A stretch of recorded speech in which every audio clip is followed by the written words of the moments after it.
Hey, what's going on, everyone? Welcome to the Promethean Tides Aftershow.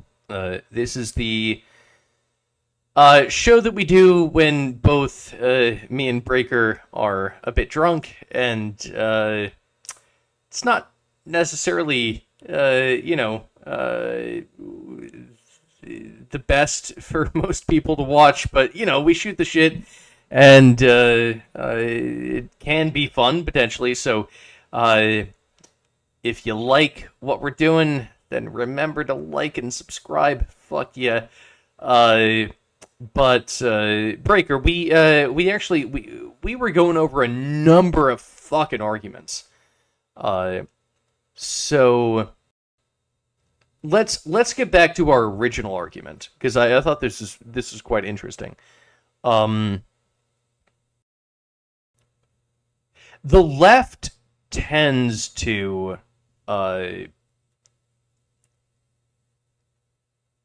basically make the people that subscribe to the left sterile.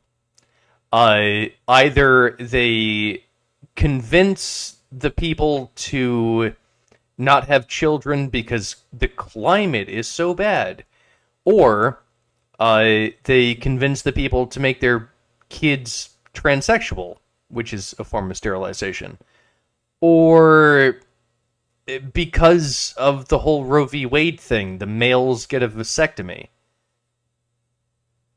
or a couple of other pathways. The left seems really, really, really interested in sterilizing itself. They fucking love it. How is it that this is a strategy that can possibly work for the left?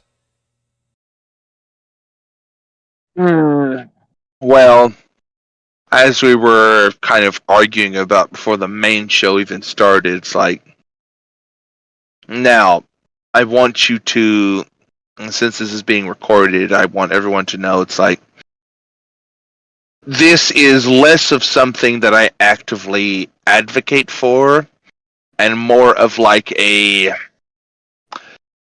socio-political prediction of the future state of things that I tend to make. Now, there are several aspects of this that might not fully come to fruition for a multiplicity of reasons, not least of which being that the modern leftist quote-unquote cathedral, as the dissident right, that's the PC term for them nowadays, seem to argue and advocate for.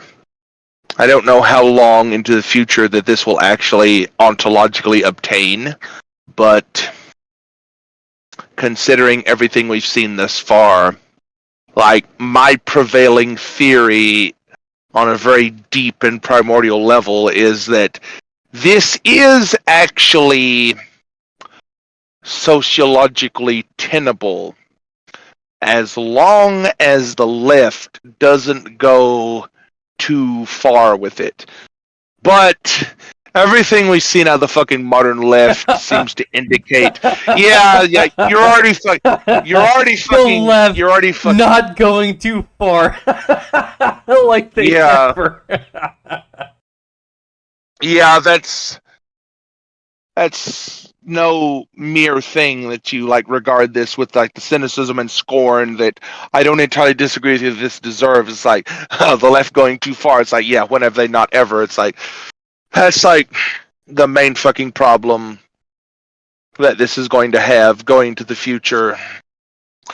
Unfortunately, I think it will reach a certain terminal impasse, like you seem to be more in favor of, where this kind of like goes the way of the dodo, and the left, at least in its modern incarnation, seems to be on its way out. Now, I don't know how advantageous that will be to future generations. It's like, okay, to preface this from the start, it's like, I want everyone listening to this to carefully consider, it's like, left-wing ideology has gone so fucking far, at least in the Western world, to where it's reached this fucking caricaturish, Lovecraftian fucking level of just degeneracy and debauchery, where, like you often argue for and advocate for, General Chief, it's like on a pure base evolutionary natural selection level, it seems to be on its way out, and I don't necessarily think that's entirely a good thing. It's like, I know a lot of listeners of this podcast might be considering themselves of dissident right or disenchanted centrists, and most people will obviously observe and be able to agree with, like, the left seems to go really too far in a lot of ways these days, at least sociologically speaking. It's like, I'm not necessarily disagreeing with any of you, but I want to really push this point home that this is like a major fucking existential problem. Like, the fact that the left and the liberal and even the centrist left-leaning contingents of humanity in the Western world have had such abysmal fucking representation and have become literal caricatures and fucking clown-faced idiots in modern times is not necessarily a good thing. Like, a lot of you might think, a lot of the dissident right may think, the left is on its way up. This is our time to shine and, like, progress. It's like, I don't even disagree with you, but I don't think this is necessarily a good thing. Because, like, liberal values have had such caricaturishly poor representation in the modern socio-political zeitgeist that they are going to see a massive fucking hit and a massive downgrade insofar as, like, the overarching socio-political zeitgeist is concerned. That what rises to fill that void is just going to be more right-wing claptrap. And I wouldn't necessarily entirely disagree with this, but it's not looking good. It's like we're gonna see, like, decades, if not centuries, of, after all the dust settles after this bullshit, we're going to see centuries of hard right-wing pushes in both authoritarian and libertarian manifestations. You know what I think. Either Trump or DeSantis is going to get into the White House. My money is on Trump, but some Republican is going to get into the White House. I really doubt that the American populace is ready for another 4 years of Biden, given what has happened. I mean, I really don't think that the American populace has an appetite for another 4 years of Biden. So I think that what we're going to end up with is Trump or DeSantis. I'm leaning towards Trump. Now, here is the job of whatever Republican gets in. Probably going to be Trump, might be DeSantis. The job of the Republican, when they get in, is to fix the economy. Now, I don't know if this is going to be an easy task or not. From a certain perspective, I can think, actually, this is a very easy task. Open up the Keystone XL pipeline, let fracking once again occur, and just try to keep manufacturing within the United States. Seems simple enough, but the economy is an unwieldy beast, and so if Trump were to get in, I could see it being that it would take probably like at least a year and a half for him to be able to change the course of the economy. Like, it's not something that can be done overnight, and it is going to be difficult.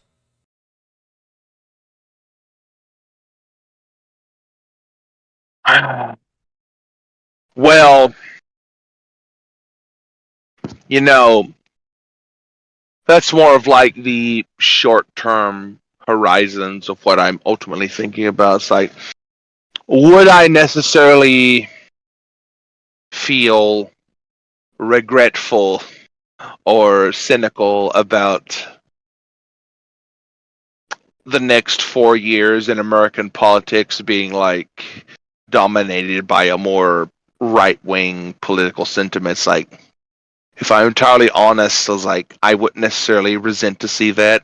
I wouldn't necessarily feel bad about Trump or DeSantis getting in on the next like 2024 election. It's like, me personally, I wouldn't feel necessarily bad about that.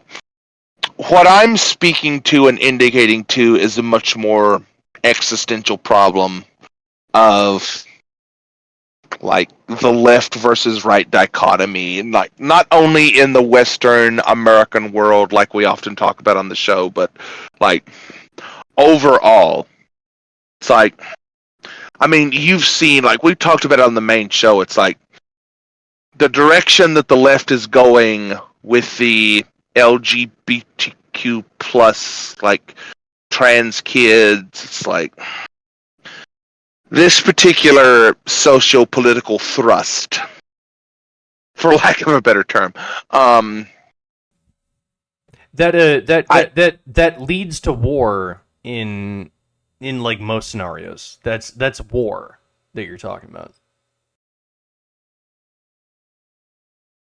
yes, but I don't know if it will necessarily culminate in an actual active militaristic civil war, as though as like political pundits on the YouTubes like Tim Pool often like to bandy about as a political talking points. Like, that's not really the underlying problem that I'm talking to. That might happen, and as to how that would play out on the socio-political stage, like, I wouldn't necessarily be able to tell you.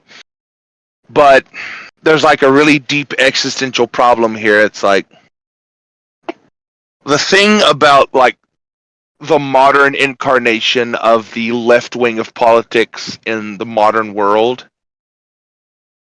It just seems to present itself as this consummate party of political extremists.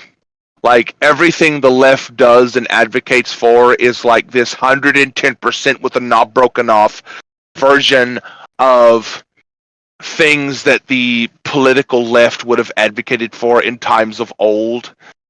But it's just cranked up to such an extreme degree that I'm not entirely sure that even the average like apolitical or centrist inclined person in the modern day and age, how long can that like type of person take this bullshit fucking seriously? How long can the left wing just like become reruns of fucking South Park before reasonable people start scratching their heads and like being like, you're kind of fucking crazy.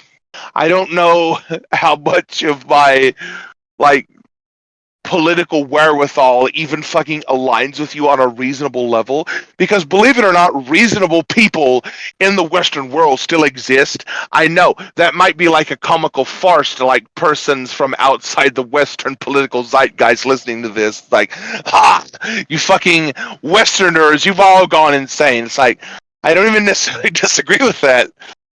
The reason I don't disagree with that is because the left has gone fucking insane. That's not a good thing.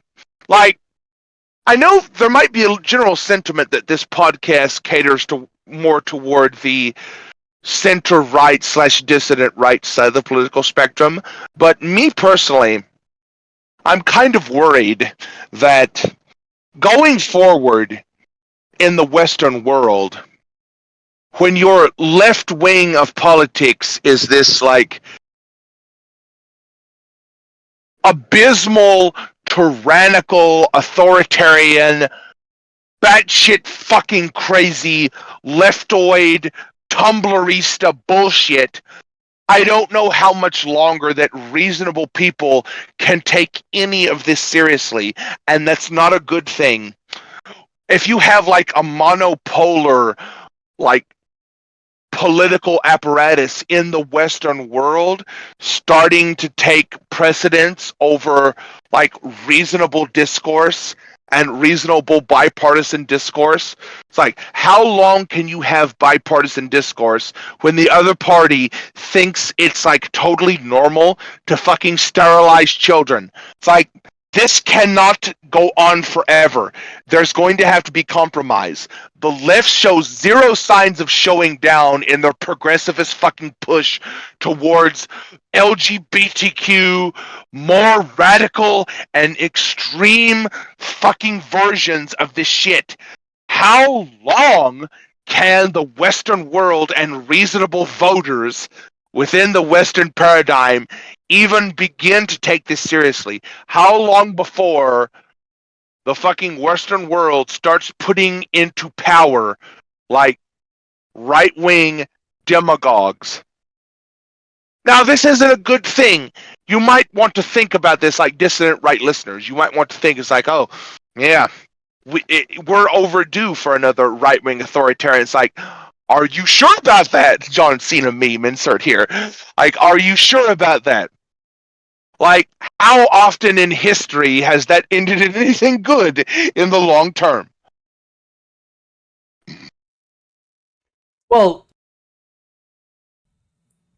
yeah, I don't think that any of this leads to a benefit to just about anyone except maybe the incredibly wealthy class and maybe some of the pharmaceutical companies, because they will always find ways to profit off of misery. The donor class and the politically oligarchical donor class and their politically auspiciously left-wing fucking political class, they're always going to be in this incestuous relationship where they like juggle their fucking like power and influence back and forth between one another ad infinitum. But it's like, is that really the world that we want to live in the fucking future? No. Do we want to actually be governed by right-wing authoritarians? Like, fucking, I'm sincerely talking to like legitimately left-wing people. Like, not left of center, like legitimate left-wing, like hard, like Tim Pool and beyond level leftists is who I'm talking to now. I don't believe that Tim Pool is a leftist, to be fair. Well, that's an argument for another time. But do you leftists that actually believe in like human dignity, in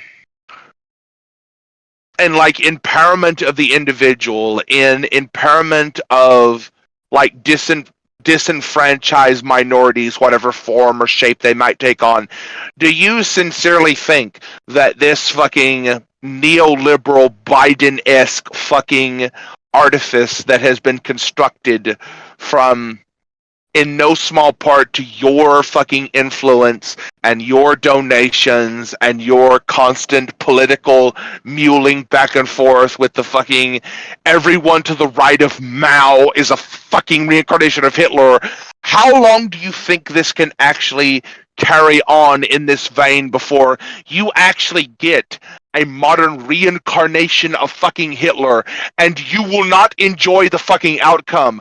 I'm sincerely talking to all like the legitimate leftists listening to this right now that think whatever's going on right now in the Western world politically is in any way good for you in the long term. Stop and think about this for a fucking minute, and you might start to realize how bad this is. See, that's actually a really good point that you make, and I'm glad that you made that point. See, the left, in my characterization, is cocky. Overly because confident. they're in power. Because they're in power, right. And they think they can get away with anything. Right, exactly. But the thing that the left needs to realize, and By the way, I don't want this outcome either, but it is a possible outcome. What I believe the left needs to realize a little bit here is that the further that you extend, the further that you say, I have obtained this power and this power and this power, I have all the power, is that someone is going to take that power away from you. And the person who happens to take that power away from you is not necessarily going to be friendly towards your ideology. The stronger that you get, the closer that, honestly, you get to a fucking another Hitler. The best strategy here, in my opinion, is to just say, hey, let's no one get too powerful, because power is actually a huge problem. Like, maybe no one gets that powerful.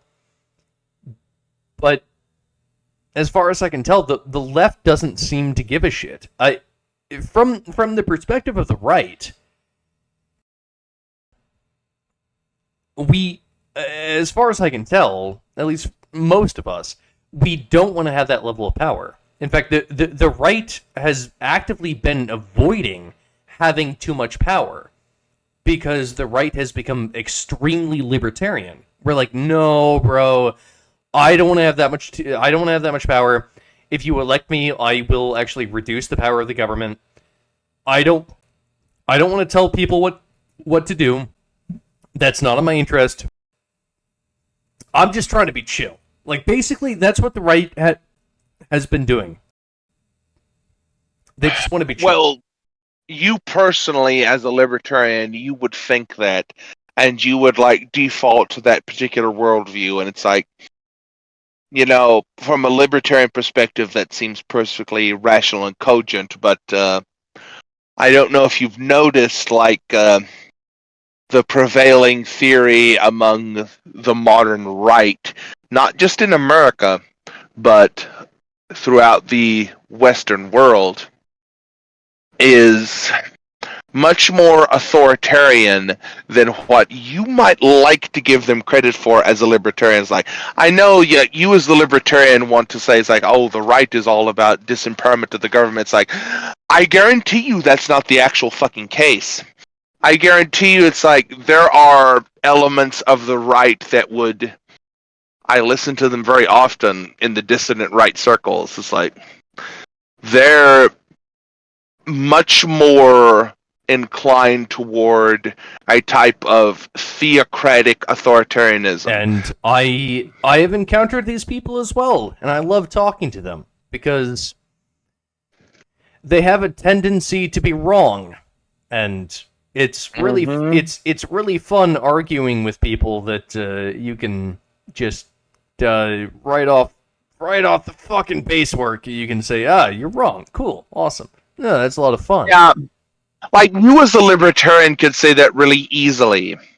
Like, I've had many arguments and disagreements with you over the past, like, several fucking years we've been talking. It's like the libertarian worldview is not something that I'm entirely against, but as we've talked about in the past, it's like, libertarianism, insofar as humans are concerned, and I'm speaking to you, General Chief, in a very serious manner right now, libertarianism is a rarity among humans, especially humans in political power.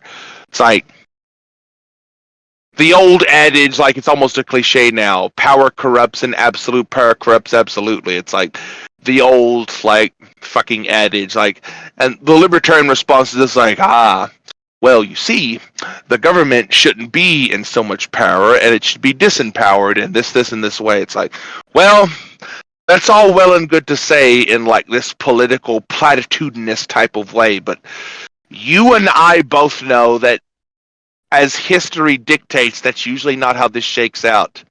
It's like, if we see right-wing power rising, I guarantee you 9 times out of 10, it's not going to be in a libertarian form.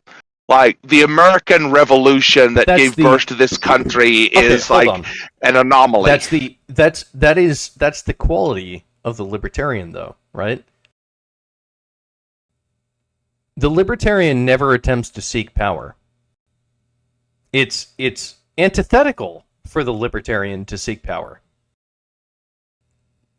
And you can actually see that, right? Like, in general, libertarians suck at seeking power. Even though I think that, we're right, like libertarians are right about a lot of things. They're a third party because they don't want to seek power. They're smarter than both the Democrats and the Republicans.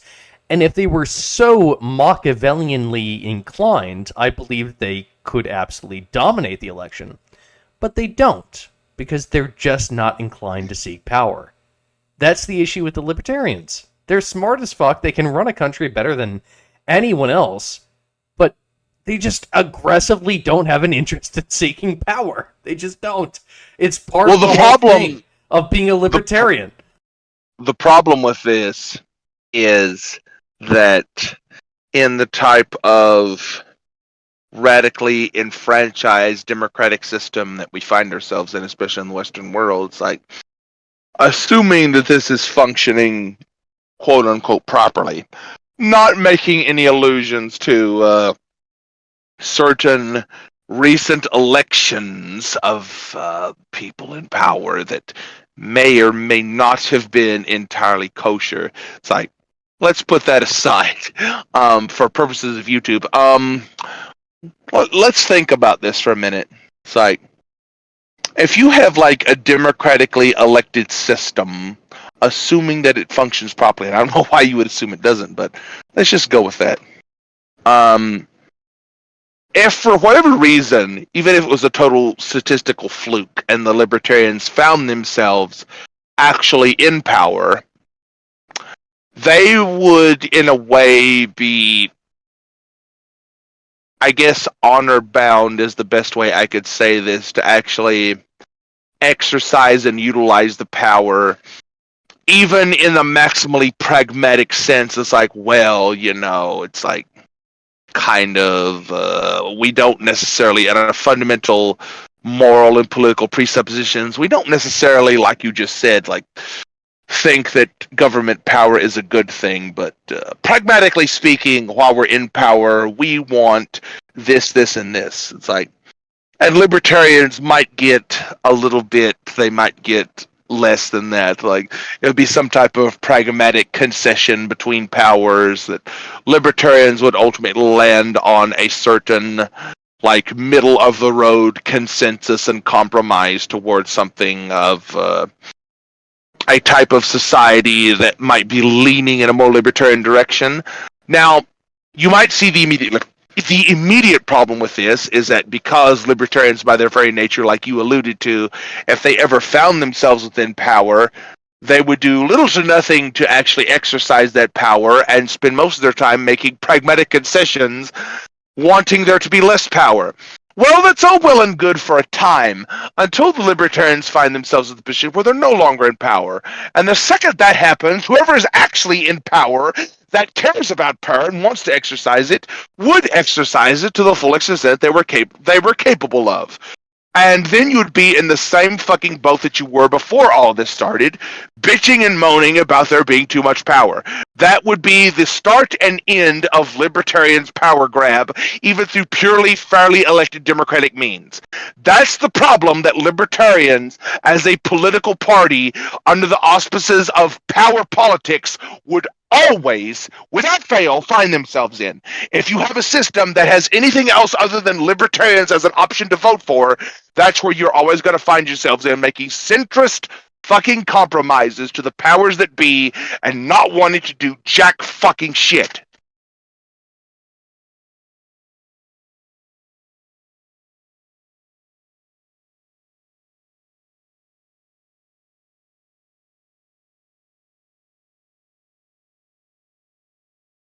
I don't know if I died or you're really thinking about this, but the silence is deafening.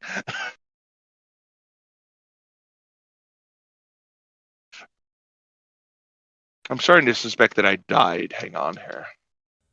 Oh, Editor's oh note. shit! Sorry, my bad. I forgot that I was on push to talk. That is 100% my bad. My apologies. Don't worry about it. Brief editor's note is like moment of dead air. Nah, Just this is pick it back up. the after show. We just run it. But you see what I'm saying. It's like if libertarians ever find themselves in power, what are they going to do? Little to nothing other than compromises to make government power lesser.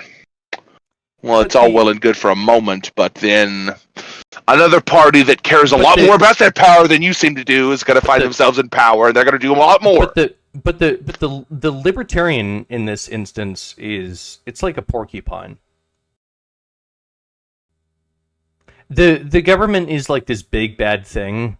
It's like a predator, right? It's like a wolf. It's a big bad thing, and generally speaking, you want to avoid it. A little bit like rabies, almost. And it's this big bad thing, and it comes for you, and you want to avoid it. So you tend to evolve around it.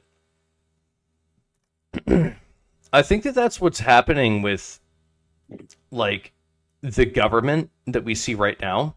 What's happening is that basically human beings have evolved around the government, but the government really wants to maintain its power, and so it's doing everything that it possibly can to try to maintain the power, and that results in casualties and death. But at the end of the day, I think that humans are just evolving around, like, all the way around government. Like, we're doing it, like, we're doing our thing. It's just humans. We're like, hey, actually, government not that efficient, and fucking nature is it's the direction that we try to lend ourselves towards.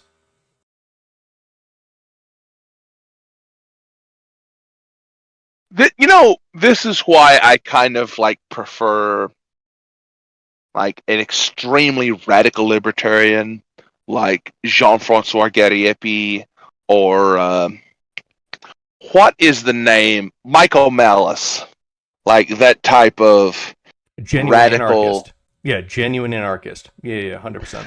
Yeah. Libertarianism is only ever politically advantageous, paradoxically speaking, when it actually seizes the levers of power and uses it to their advantage. And even then, like the ideologically pure form of libertarianism that you seem to be advocating for is never politically advantageous, and it's only this Machiavellian pragmatic power grabbing sense where anything remotely resembling ideologically pure libertarianism actually takes power in the political zeitgeist.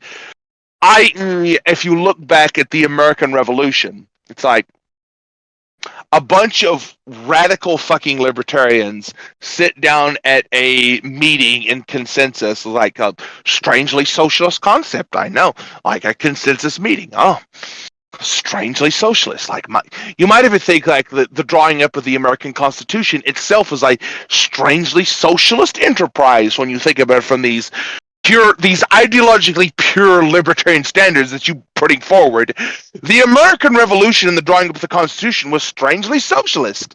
You might be able to think that from a purely libertarian perspective, but nevertheless, what the American revolutionaries were able to do and the document that they were able to draw up was basically a foolproof document that had embedded within it the powers to tell you whenever this political system that you might happen to be under years in the future is tyrannical, you will know very quickly because of how lethargic and desperate the governmental powers around you seem to be.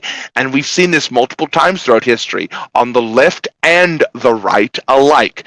We've seen many times where, like, You remember, like, alcoholic prohibition? That was a big, like, you could consider it by modern standards, a right-wing push of ideology. It's like, I'll ban alcohol. That will make everything so much fucking better. When, as a matter of fact, it didn't. And a few years after that, they had to, like, maybe that wasn't a good idea. And they had another constitutional convention to repeal the fucking banning of alcohol and put it back into the hands of the fucking states. Which, if anyone who's not American doesn't know, like, throughout the states of America, the alcohol laws vary wildly from state to state, where you could have a state like West Virginia that can sell you hard liquor at a gas station, and you could have a state like Virginia, for example, that limits hard liquor sales to, like, government-run bureaucratic stores that can sell you hard liquor, and everywhere else throughout the state is dictated by municipality whether or not they want to sell alcohol at all, and whether or not they want to sell alcohol on Sunday or not on Sunday, and what times of the day of the week they want to sell the alcohol, blah, blah, blah. Like, that, like, kind of gravitates back into states' right and states' power, where, like, the main libertarian push of this was only the initials, like, maybe banning alcohol wasn't a good idea because we now have gangsters and bootleggers everywhere that now have this disproportionate amount of power. So maybe in order to disempower this, we need to slack back on these fucking alcohol revolutions. That's the 2 times in American history that you had libertarians doing fucking anything at all.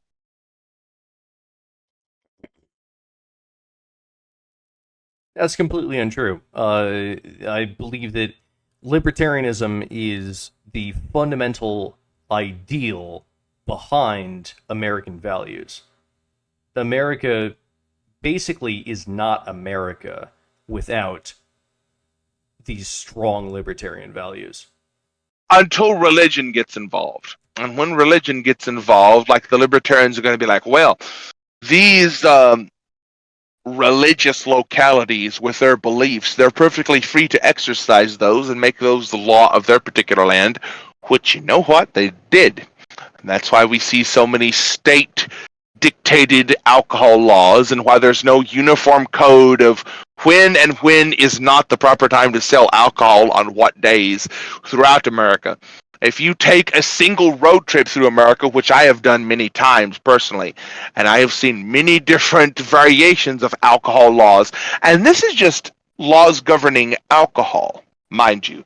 Like, I've noticed that Missouri is probably one of the most Missouri and West Virginia are probably the most libertarian states regarding alcohol sales specifically that I've ever visited personally. Every other state has all of these weird municipal hang-ups about when is the proper time to sell alcohol, when is not the proper time to sell alcohol, yada, yada, yada. Except for West Virginia and Missouri specifically. I know someone in America may be listening to this is going to tell me, it's like, oh, this state has blah, blah, blah. Well, I might never have been to that state, and that's news to me. But from what I've experienced, I've driven many, many miles throughout America, and I could tell you that all these laws and all these states' rights, like, under a purely libertarian paradigm that you might like to argue for, all of these things ultimately end up diverging radically. And they have different values and different systems. It's like, you as a libertarian might not think immediately, it's like, these particular religious values in this particular area, that's not something that I should necessarily impinge upon authoritarily. The religious values in an area are one of the most important aspects of that area. Yeah, 100%. Yeah. And that would be perfectly in keeping with libertarian values. Yes. But you see the massive divergence in paradifferentials that this causes, where you can cross a state line and you could be in one state that sells alcohol until 2 in the morning. And, like, North and South Carolina are good examples. Like, anyone that's been down there knows that South Carolina doesn't seem to give a shit about alcohol sales, and they'll sell you a fucking 6-pack of beer at 4 in the morning. Whereas, like, the next state over, which is Georgia, isn't going to do that. Weirdly enough. And that's just around the sales of alcohol. But this is entirely in keeping with libertarian principles and individualism and self-governance, which you would agree with. But you see, we have these weird divergent problems that can crop up. It's like, if you say is the libertarian power structure, like, oh, all of you people have free autonomy to govern whatever you think is best. You know what? Okay, here's the thing, right? I don't think that I have pure human libertarian values, right? I like my perspective is that libertarianism as a philosophy is mostly based off of human values, and I respect that totally. Like that's how you ought construct something. I understand it, and it's awesome. But if you're actually going to do genuine libertarianism, then you have to you can't just reject the structures that humanity has produced. You can't just reject those. You have to build your own structure. You have to exist in your own environment. So if what you're saying is that fuck the government, well, all right, totally, hell yeah, fuck the government. But if we fuck the government, what is the alternative structure that we live under? Well, it's going to be nature, right? So, and part of that nature is religious and ideological bugaboos that people might have that 100%. You personally might not agree with. But whereas, like in Florida, you can buy alcohol. It's like 24/7, except for 12 hours on Sunday. Right. But what I'm saying is that,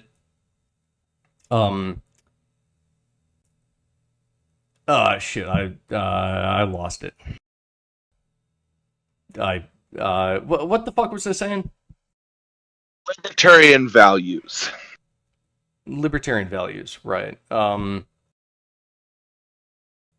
think it has something to do with self-governance okay. so, being out of people's hair. Right. Exactly. So basically, I am in support of fuck the government.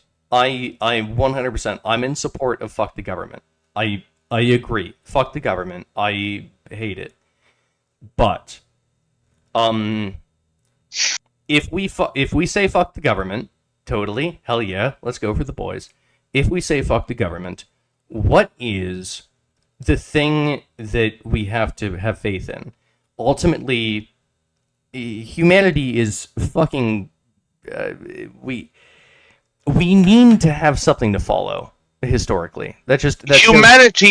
Humanity itself is naturally authoritarian in the dictates of pure evolution. Yes, exactly. Humanity sucks. Humanity fucking sucks. Humans left to their own devices are toxic and evil. It's terrible. And now you think that humanity, you're better than humanity writ large. Exactly. That's the other thing that.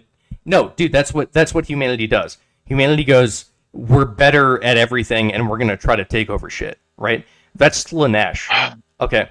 Now you have this transcendental libertarian value that is above and beyond humanity. No. But humanity, fundamentally, humanity kind of sucks. Humanity sucks. Okay. Why does humanity suck? Isn't humanity acting in perfect accordance with their dictates of power from their primordial origins? I will tell you precisely why it is that humanity sucks, Breaker. Humanity sucks because we have been too distant from evolution for too long.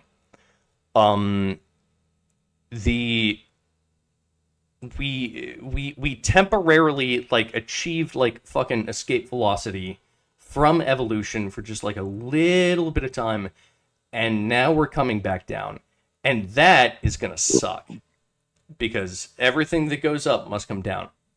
We did not achieve the gambit of doing escape velocity from evolution.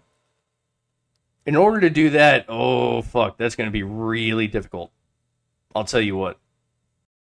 I don't think humanity ever really did that. No, we didn't. Yeah, in fact, we're crashing back down right now. That's honestly, Biden played a role, but he was more of a an ignition switch. That's the thing, right? Like, he played a role. I think Yeah. even when you take into account Biden, I think you're thinking too short term. I don't think humanity ever escaped the paradigm of natural selection ever. As much as you might like to think that they did for a brief respite of time in whatever utopian libertarian paradigm you have in your mind, I don't think that was ever the case in the entire history of humanity ever. I think that there is an ability to accelerate enough that you can actually temporarily try to fly away from evolution, right? It's almost I like think a that I it's think almost that like you a can rocket ship, temporarily right? you can temporarily think that you've done that for a certain amount of time, but it's not actually true. No, yeah, 100%. No, it's not like factual, but um, Yeah, now we're starting to agree more.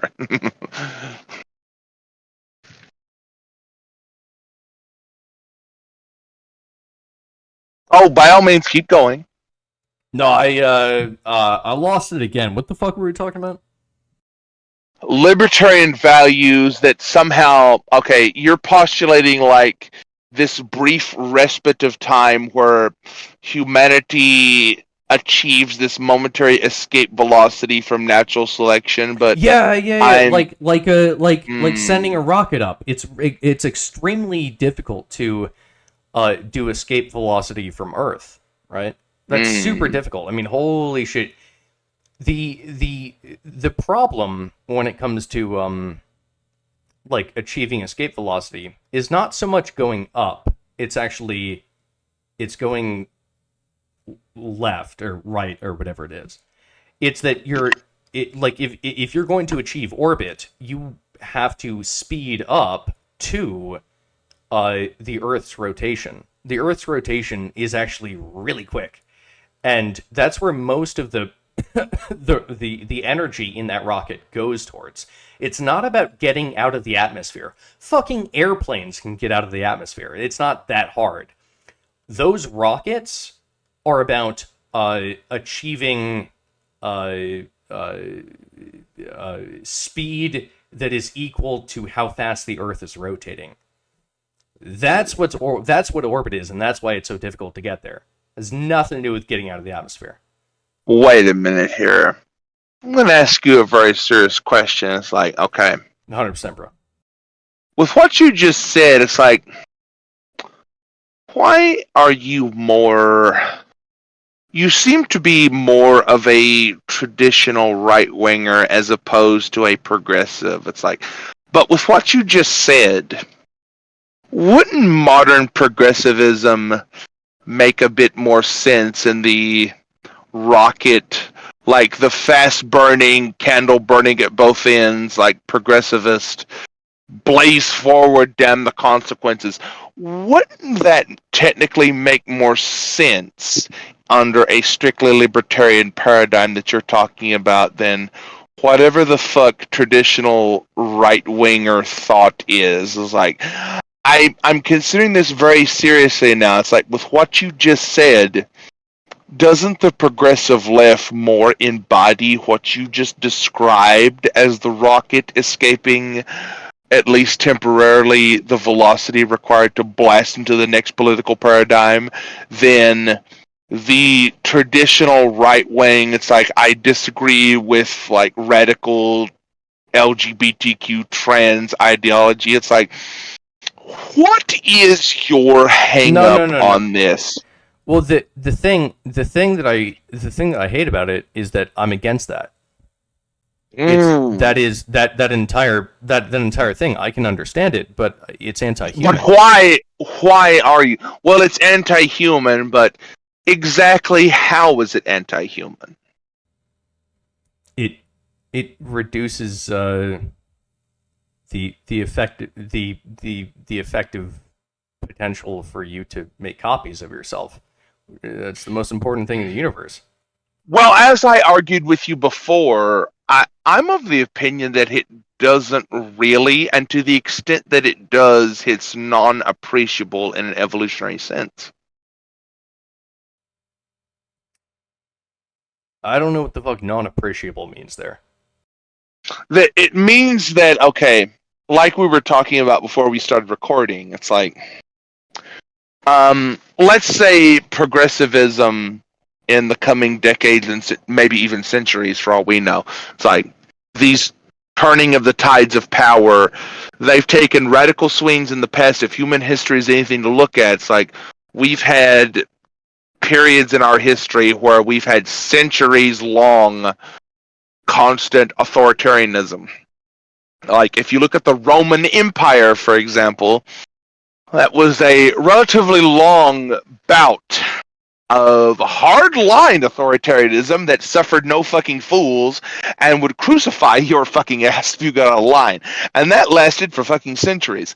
So here's the thing in my thinking. It's like modern progressivism seems like this anti-nature, anti-natural selection.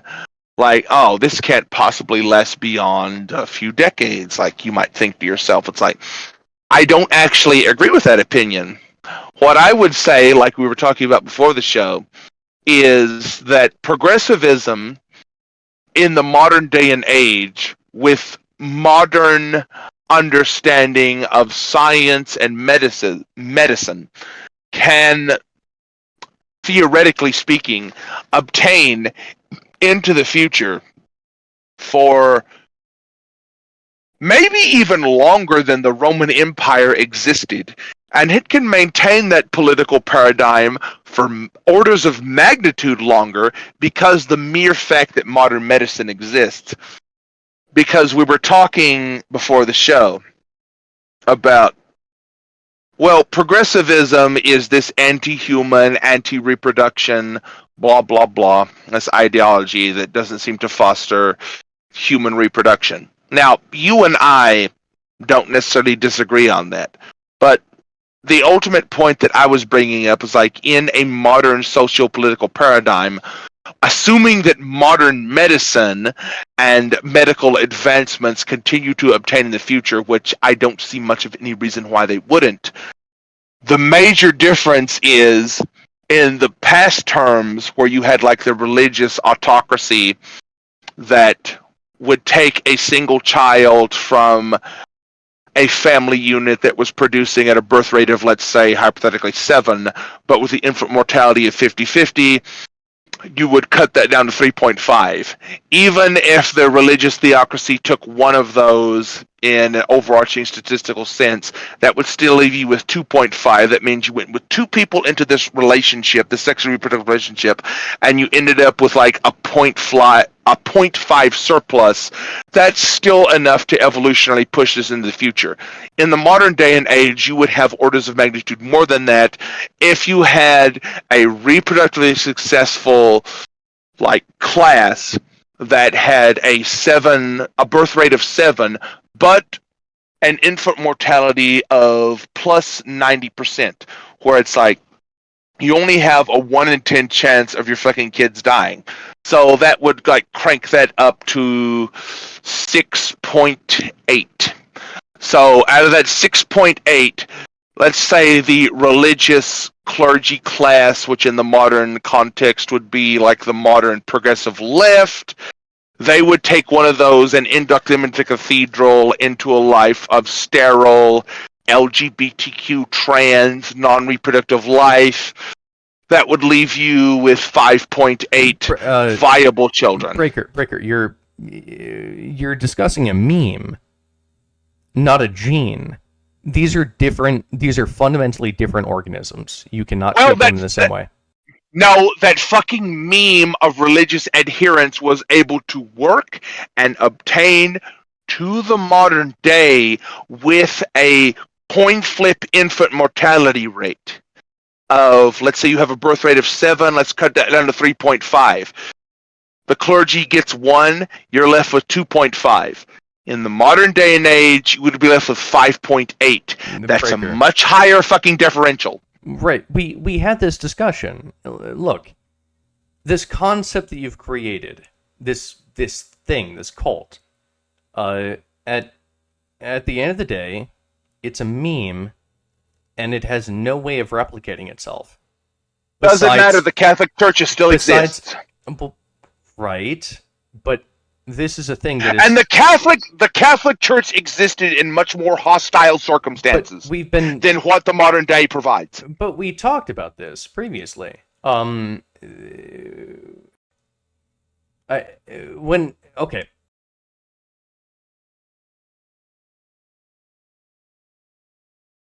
Yeah, you're starting to think about it, aren't you? It's like, it seems to pan out, doesn't it? No, I'm not thinking about shit.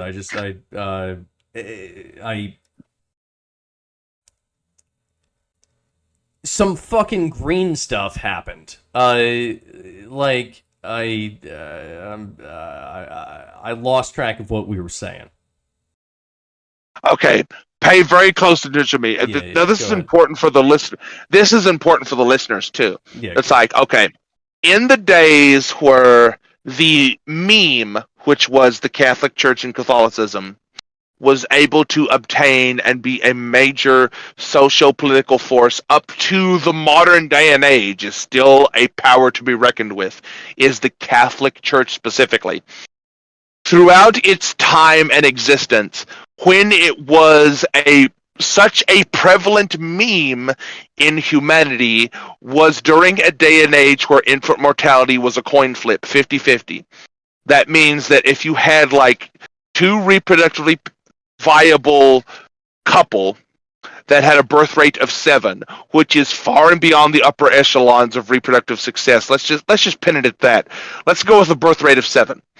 At a birth rate of 7, with a 50-50 infant mortality, you would have 3.5 at the end of the day, including the infant mortality.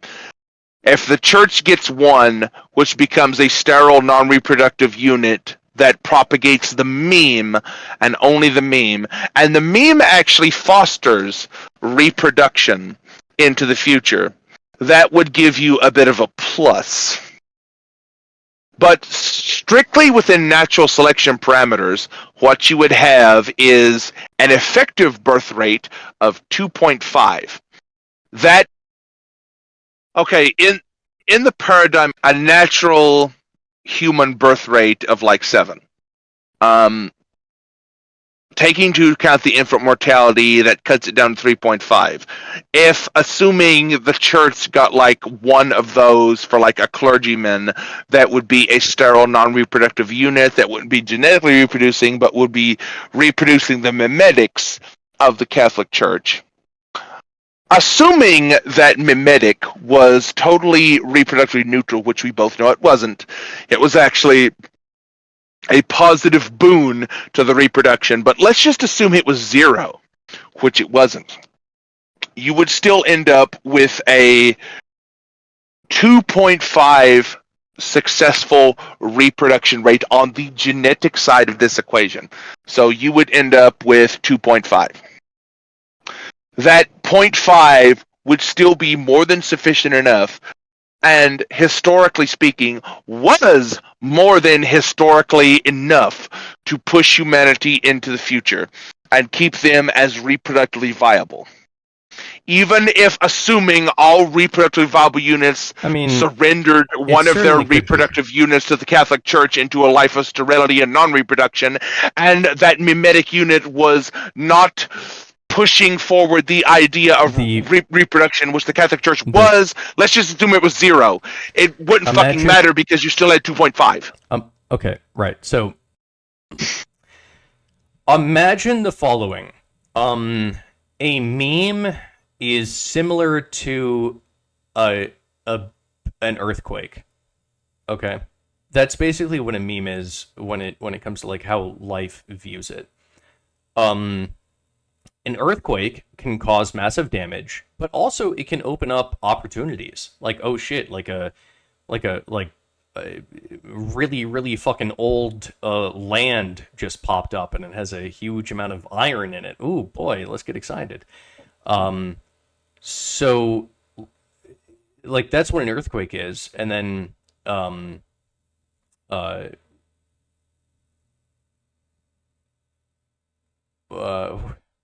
where the fuck was I going with that? Ah, shit. I actually don't know where you're going with this. Yeah, Okay. God damn it. I'm just gonna fucking probably cut this because this is. We were having a good conversation. I fucking lost it. I'm sorry. Okay, what I will say is that I don't know why you haven't caught on to this yet, but let's assume like the meme attributes absolutely nothing, 0% to the reproductive viability, which we both know the Catholic Church did not. If anything, it produced like a positive to reproductive viability, like you and I both agree on. But for the sake of this argument, I'm just going to say, fuck Catholicism, it didn't do shit. I'm going to give it 0. Okay? That still doesn't matter. I'm shitting on the Catholic Church on purpose to make this point. I have a fundamental disagreement with you on... I know you do, but your disagreement doesn't matter because the statistics bear out. The numbers are true. Your fucking feelings don't matter. Fuck you.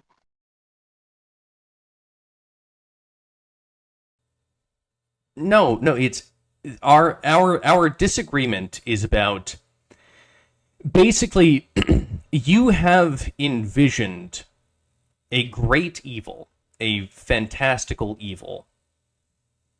I don't like progressivism, and I will agree with you that progressivism is fundamentally evil at its core. Right. But that does not matter in the modern day and age, and I'm attempting to explain to you why. Right, but you fundamentally,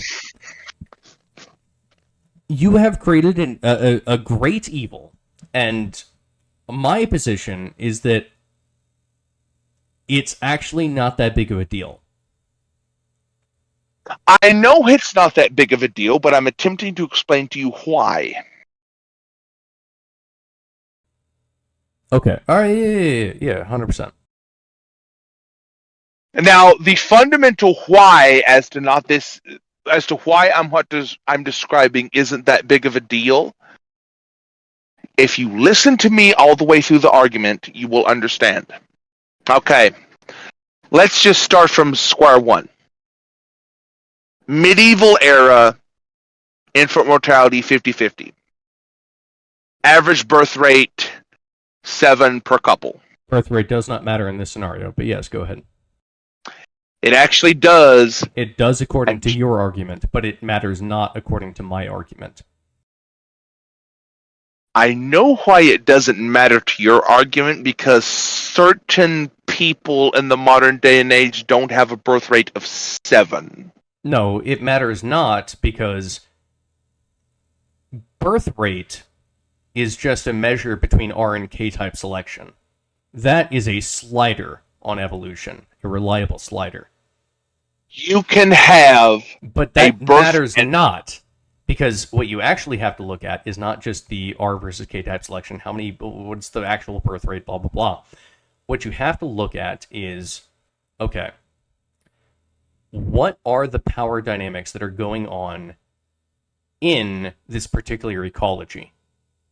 You have to ask that question. You can't, like, when it comes to understanding an ecosystem, you can't just look at numbers and go, yes, I have looked at numbers, I understand the ecosystem.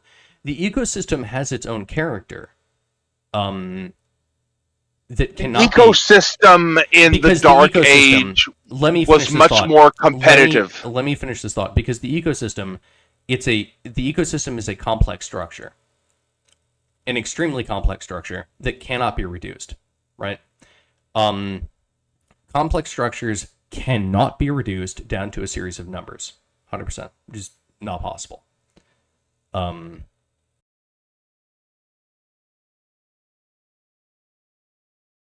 Okay, ecosystems cannot be reproduced and downgraded to a series of statistical numbers, and your point is?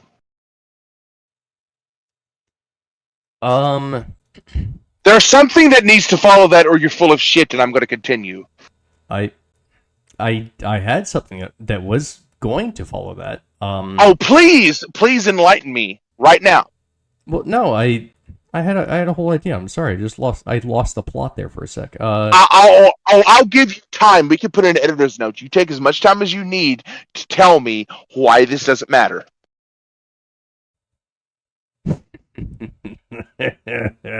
Fucking pause the recording. I'll give you all fucking night. No. I've got time. Fuck you. Do it.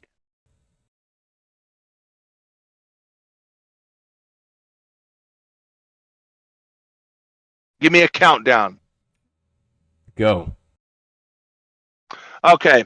Here's my argument on like the reproductive success of humanity into the future. Okay. Let's rewind the clock to like medieval era where like infant mortality was 50-50. Okay. In an era where infant mortality is 50-50, the average couple at that time under enforced monogamy, that's very important, in the absence of birth control, there's no condoms, there's no birth control pills. Like, couples that are together, this can be entirely case-selected couples. I'm going to give you the maximum difference of this. This is going to be entirely case-selected couples doing this. I'm making a lot of assumptions that I don't need to make. I'm giving you points on this. Average couple in medieval era, birth rate of 7. Infant mortality 50-50, cut that down to 3.5. Let's assume that the clergy of that day and age, which would have been the Catholic Church, gets one of them. That's still a birth rate of 2.5. That's still a reproductively successful couple in a case-selective society, under case-selective mimetic normality. They still get a 2.5 birth rate, which is above replacement. Clergy gets 1.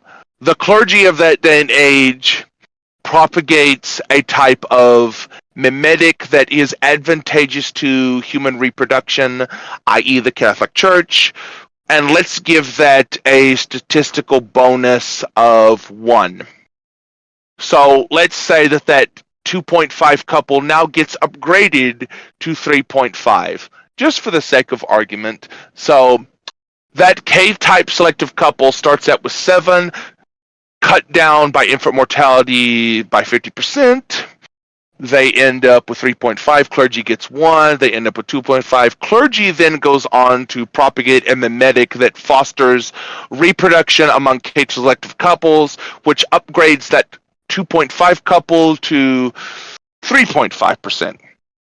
Okay. That's more than enough for that mimetic to propagate into the future, leading to the Catholic Church and Catholic mimetics to propagate into the current modern day and age with their anti-birth control, anti-condom sensibility still propagating to this day and age. Now, factor in the existence of birth control and condoms, which devout Catholics wouldn't engage in, so we can still comfortably place them at 3.5 of devout Catholics. And now let's take into account secular couples, with the statistics of that are like 1.2. That is not above replacement rate for a couple of 2 people going into a advantageously case-selective reproductive practice. That doesn't give them the statistical wherewithal to break the limit of like at least 2+ reproductive rate per family. And let's take into account Muslims and other Eastern Orthodox and highly like religious communities. We can take the Amish, we can take the Orthodox Jews, doesn't matter.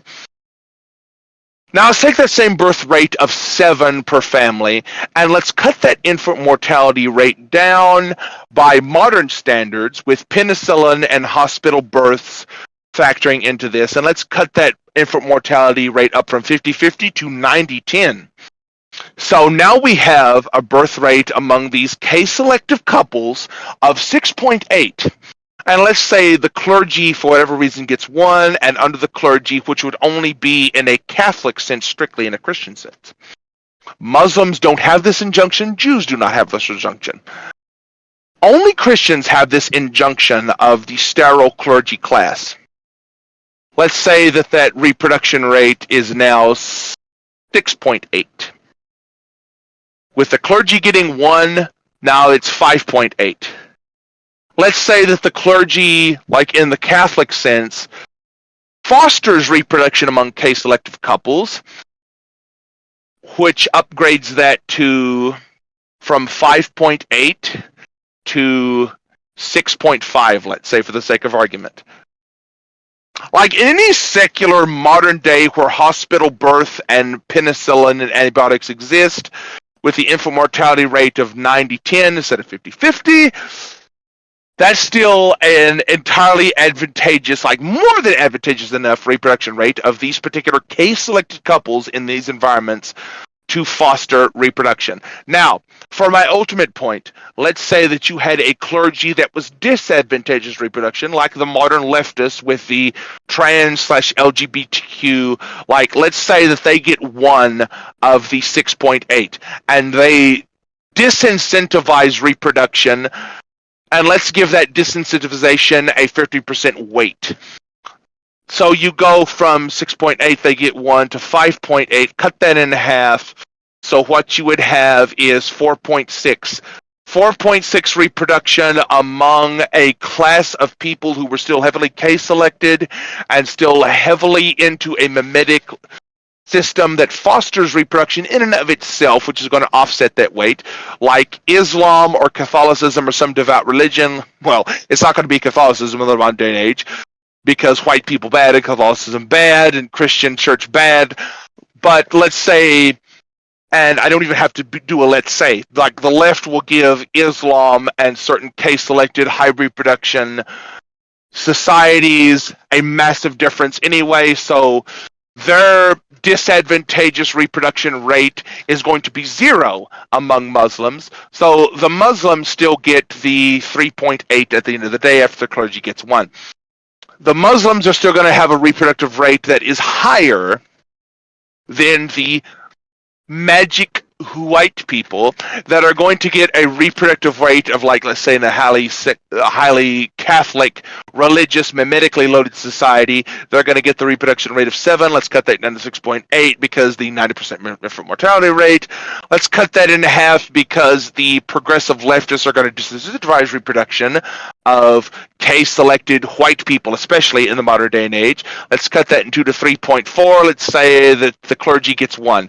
They have 2.4, which is barely outside the margin of reproductive success, but white people in a Catholic society that is case-selected under the Catholic mimetic sign regime with the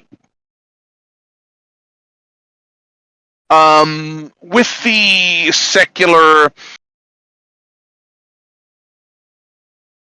like LGBTQ2 sign regime mimetic waiting against them, but with modern medicine and hospitals on their side, they're still not going to see much of a detriment, so they get like roughly 3 per couple in a highly case-selective couple rate.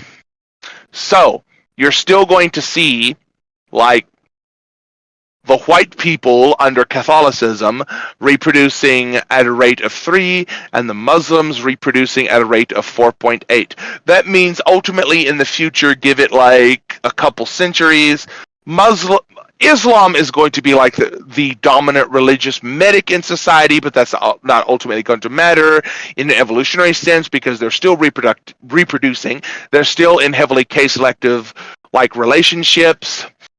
And even in the case-selective relationships, and I'm giving them a lot of difference, and I'm putting a lot of weight on that case-selective relational paradigm within the religion of Islam, obtaining absolutely, I'm giving absolute difference to this, which you know statistically wouldn't actually pan out. So if we add some statistical noise into that, and let's say that Islam is only effective roughly 60% of the time, still wouldn't matter. Let's say if Catholicism is only advantageous 60% of the time. Still wouldn't matter. Let's say if Catholicism and Islam combined were only advantageous 50% of the time.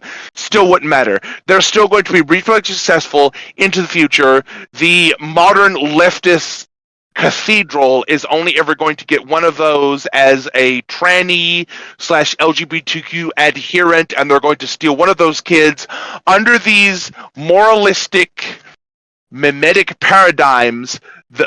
Both of these things are only going to get one stolen from them by the cathedral, so they're still, at the end of the day, going to be reproductively advantageous into the future, with Christians at 3 and Muslims at 4. So as long as you're an adherent of either one of these religions, statistically, purely by the numbers, assuming that these religions are 100% effective in producing a birth rate of 7 per each, which is a massive overshot and something that you should easily be able to shut down with considered argumentation against this point, you're not going to see much of a detriment.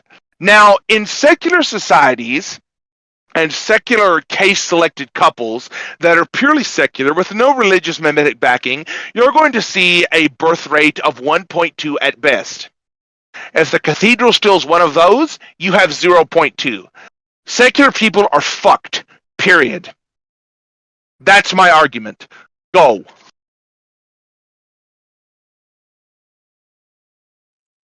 Right.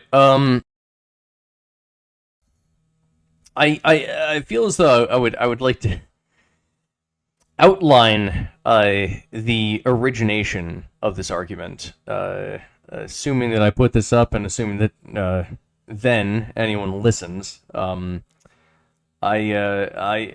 would like to put up the basis behind the argument that Breaker and I are having.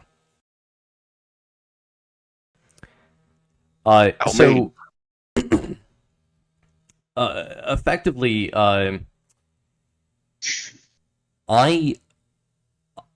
believe that when it comes to the lefty cult, it's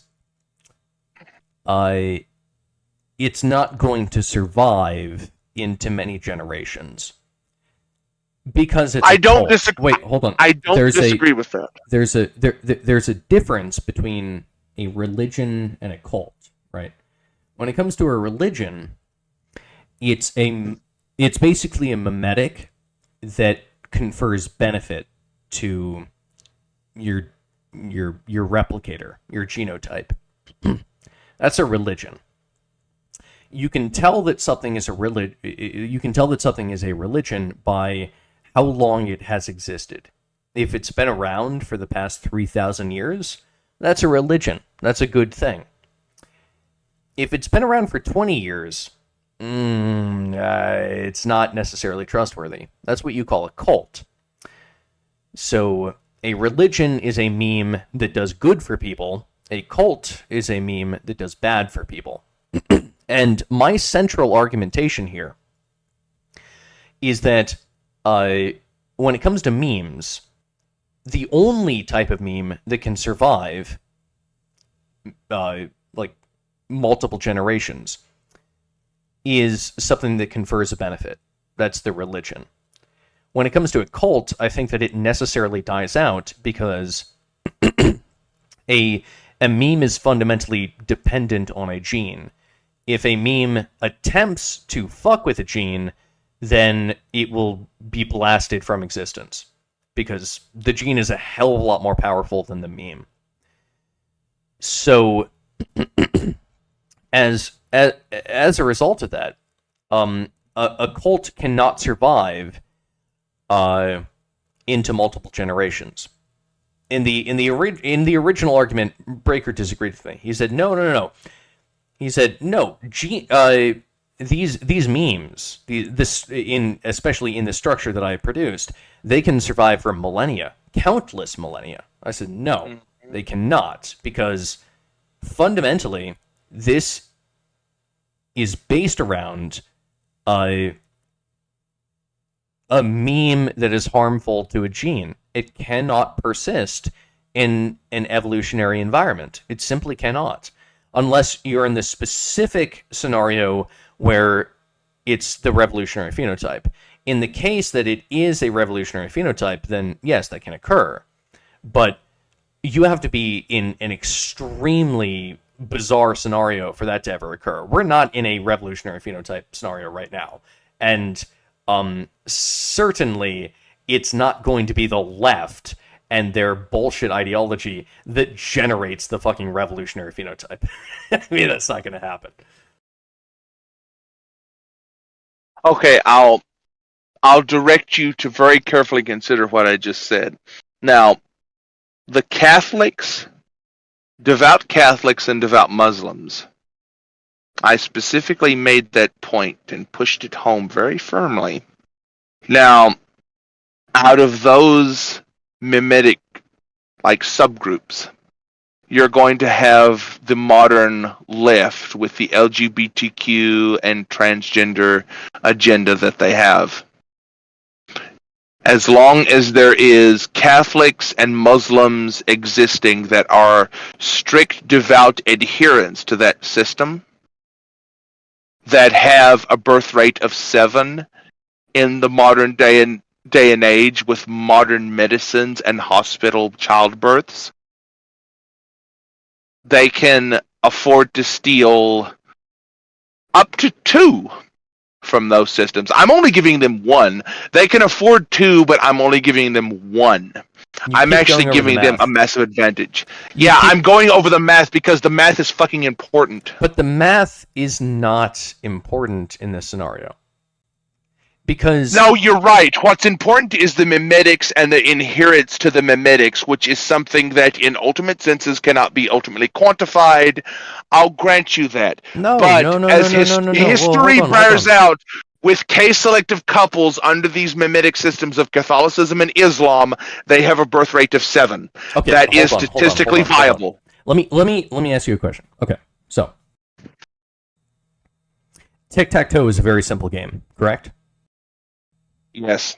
It is so simple that it's probably found out there in the universe at least a few times. Just because it's so simple, and there's a lot of instances for a tic-tac-toe game to actually be replicated somewhere in the quantum reality out there in the universe. It happens. Yeah, and I know what you're doing, and tic-tac-toe is a zero-sum game, but reproduction is not. No, that's not what I'm saying. Not at all. Okay, go ahead. When it comes to like tic-tac-toe, that's something that can exist out there in the ether. That's possible, right? Okay. And it's still a zero-sum game. There's one winner and one loser with every round of tic-tac-toe. But it is a game. It's a game that can exist out there in the ether. It's a zero-sum game with one winner and one loser. Reproduction is not. This is the really cool thing, right? When it comes to a game of tic-tac-toe, you have extremely basic rules. Incredibly basic. It just you have 9 positions and you place an X or you place an O. Reproduction is more complex than that. Check this out. What's really cool about tic-tac-toe is that the strategies that are involved in tic-tac-toe are actually more complex than the game itself. Consider chess, for instance. Actually, better example, consider Go. Go is an incredibly simple game. You have some white pebbles and some black pebbles. And all of these games are zero-sum. Reproduction is not. But it is. That's the thing. I think that there's such a thing as a kind of like this universal game, where it's like from relatively simple rules and set pieces, much like a game of Go, it evolves, and sometimes intelligent systems can exist in this evolution of this game. And I mean, that's Yes. I think, I know what you're saying, but all of those games are zero sums, and if we did up the but statistics, the whole thing is zero sum. There's no such thing as effectively. There's no such in the context of which hold on, in the context of which you are using the word zero sum there. I would agree. It means a different thing economically. By the way, so I'm not agreeing to the economic aspect of that. Yeah, I know where you're going with this, and I know how you're full of shit. How am I full of shit? Explain it to me. Okay, you're full of shit in that. Okay, if you take chess, okay, let's take 2 Go players and 2 chess players. Doesn't fucking matter which game. Let's go with chess because I know it's a personal favorite of yours. You have chess player A and chess player B. They play 1,000 games of chess. If chess player A has like a 60-40 advantage to chess player B, you would expect over those 1,000 games the statistics to roughly bear out in the favor of chess player A. Reproduction is actually much more complicated than that, and it involves 2 agents reproducing over a set amount of time under a certain mimetic paradigm that fosters that continuous reproduction in the future. Chess and Go, for their mimetic contribution to this statistical averaging, only says like who won this game and who lost this game. In reproduction, if you have a reproductively successful K-selected couple, that's not zero sum. They can reproduce between 3 and fucking 7 agents. But the thing is, this is what I'm trying to say. When it comes to biology, it's a little bit like chess, except it's a really long-ass chess game. It is not zero sum. But no, it is. It still is. But check this out. In an ultimate post-hoc sense, scientifically, let me say this. This. Now, wait a minute. This is not proper. This is not. You can let me talk. No. Wait a minute. I need to make sure that the audience knows this.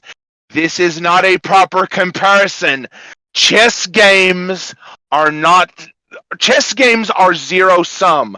Reproduction between a couple, a K-selective couple, reproducing is not zero sum. No, all things are necessarily zero sum, and I can. No, if you expand from Breaker, time, allow me to. Time and infinite interactions, yes, you could say it's zero fucking sum. In a reproductive finite mortal agents, you cannot say zero sum. Okay, so when I think that all things necessarily are zero sum. When you get down to the you don't live forever and you don't think forever. When you get down to the basics of it, right? The math doesn't fucking matter in the ultimate sense because you live for a finite amount of fucking time. It's not analogous to a zero-sum system like a fucking chess game or a Go game. Production does not work like that. If it did, there would be no life forms existing on the planet because everything would trend to zero under the butterfly effect. Okay. That is not true. Okay, so I think that it is a zero-sum game, and this is my reasoning. Okay, so. Okay, I'm gonna stop shouting and fucking let you go. Fuck it. All right, so. Ultimately, as Thomas Sowell himself has said, there are no solutions, there are only trade-offs. At the end of the day, if you look at the bare universe, there is a limited amount of resources. From our perspective, we live on a planet with just an infinite amount of sun that is pouring onto us all of the time. And so we live in a bubble of a non-zero-sum game. And that's because there's plentiful energy. But that's a bubble that we exist in.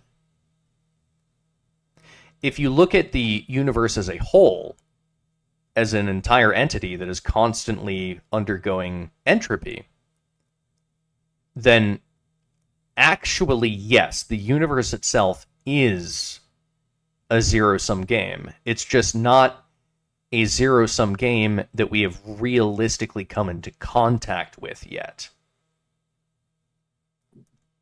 But that is what the universe is, and I think it's really important to understand that. You know what I'm going to say. Keep going. You know what I'm going to say. Are you gonna say that I'm gay? No, I'm not. What I'm going to say is that, yes, in an ultimate sense, we all fucking die eventually, and none of this fucking matters. That's what I'm going to say. But by all means, keep fucking going. Well, yeah. I mean, what is it in the Sylvia Plath sense of the word? Yeah, we're all dying. Fuck yeah. But Go. yeah, I think that's more or less just like kind of how the universe operates. Like we're just like, here's the thing. We are a species, a particularly intelligent species, but we're a species that was made by DNA. And as intelligent as we are as a species, as this monkey that can, you know, like program code for a computer, like really cool. We're like a really smart monkey. But as smart as we are, I think it's really fucking important to remember that we are riding on the back of a much larger dragon. This dragon is smart. It's been playing this game for like basically infinitely longer than we have. It's a really smart thing. And we are super cocky. Humans are super fucking cocky. We're like, yo, we're the smartest thing on the fucking planet. Let's go. And I support that. I mean, I think it's great. Like, humans are awesome, and fucking let's keep doing human shit, man. Let's reproduce ourselves. Let's make lots of copies of ourselves. Fuck yeah. But we are a little bit cocky. And we think that we are smarter than nature is. And it's like, dude, like, at best, we're a slight aberration in nature's plans. Potentially, maybe, depending on your perspective, potentially a catastrophic one, I guess. But, like, ultimately, at best, we're a thing that nature, like, accidentally, like, maybe didn't entirely plan for. But that doesn't make us smarter than nature. Like, nature is, like, way, way, way, way, way smarter than us. Like, this sounds like hippie shit. I understand. Maybe it is hippie shit. I don't know. But you have to recognize, like, the intelligence that you have as a human is limited, right? Like, when it comes to, like, computers, we can understand some of the limitation of our knowledge, like being able to photographically remember a QR code, right? That's something that a computer can do very well, and a human just simply cannot. Even for those with photographic memories, remembering precisely a QR code, oh, Jesus Christ, that's like out of anyone's reach. But that's something that humans can't do, and we recognize that computers are better than us at that aspect. Oh yeah, they have perfect memory. Oh yeah. And we just kind of toss that aside. It's like, yeah, well, that's computers, you know, like, whatever. It's better than us at that. Because we're still in control of the computer, right? But if you think about it, we're kind of like the computer of like, life itself, you know? All species are like the computer of life itself, but, we're really fucking smart or whatever, but, like, we don't have, like, the deep wisdom that nature has. In the same way that a calculator is really smart at computing numbers, but it doesn't have the deep wisdom that a human has. Like, a human is, like, really smart at calculating some shit, but it doesn't have the deep wisdom that that nature itself has. Like, we are so many levels below it. Like, I think that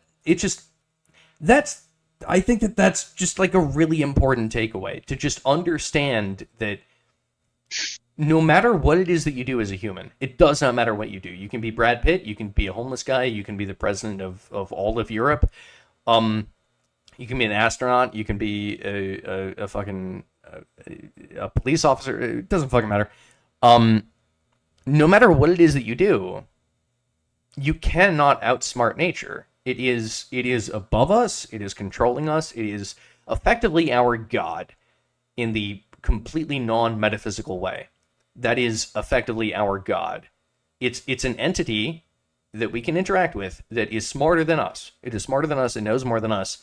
It exists out there in the fucking ether. It's smart. It's intelligent.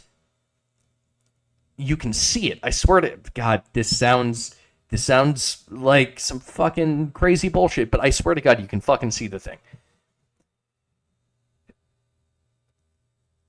All right, yeah, back to you, Okay. Baker. Shit. Okay. Fucking I rarely interrupted you during that. I let you get that whole thing out, but I fail to see how what you just said countermands my point in any way.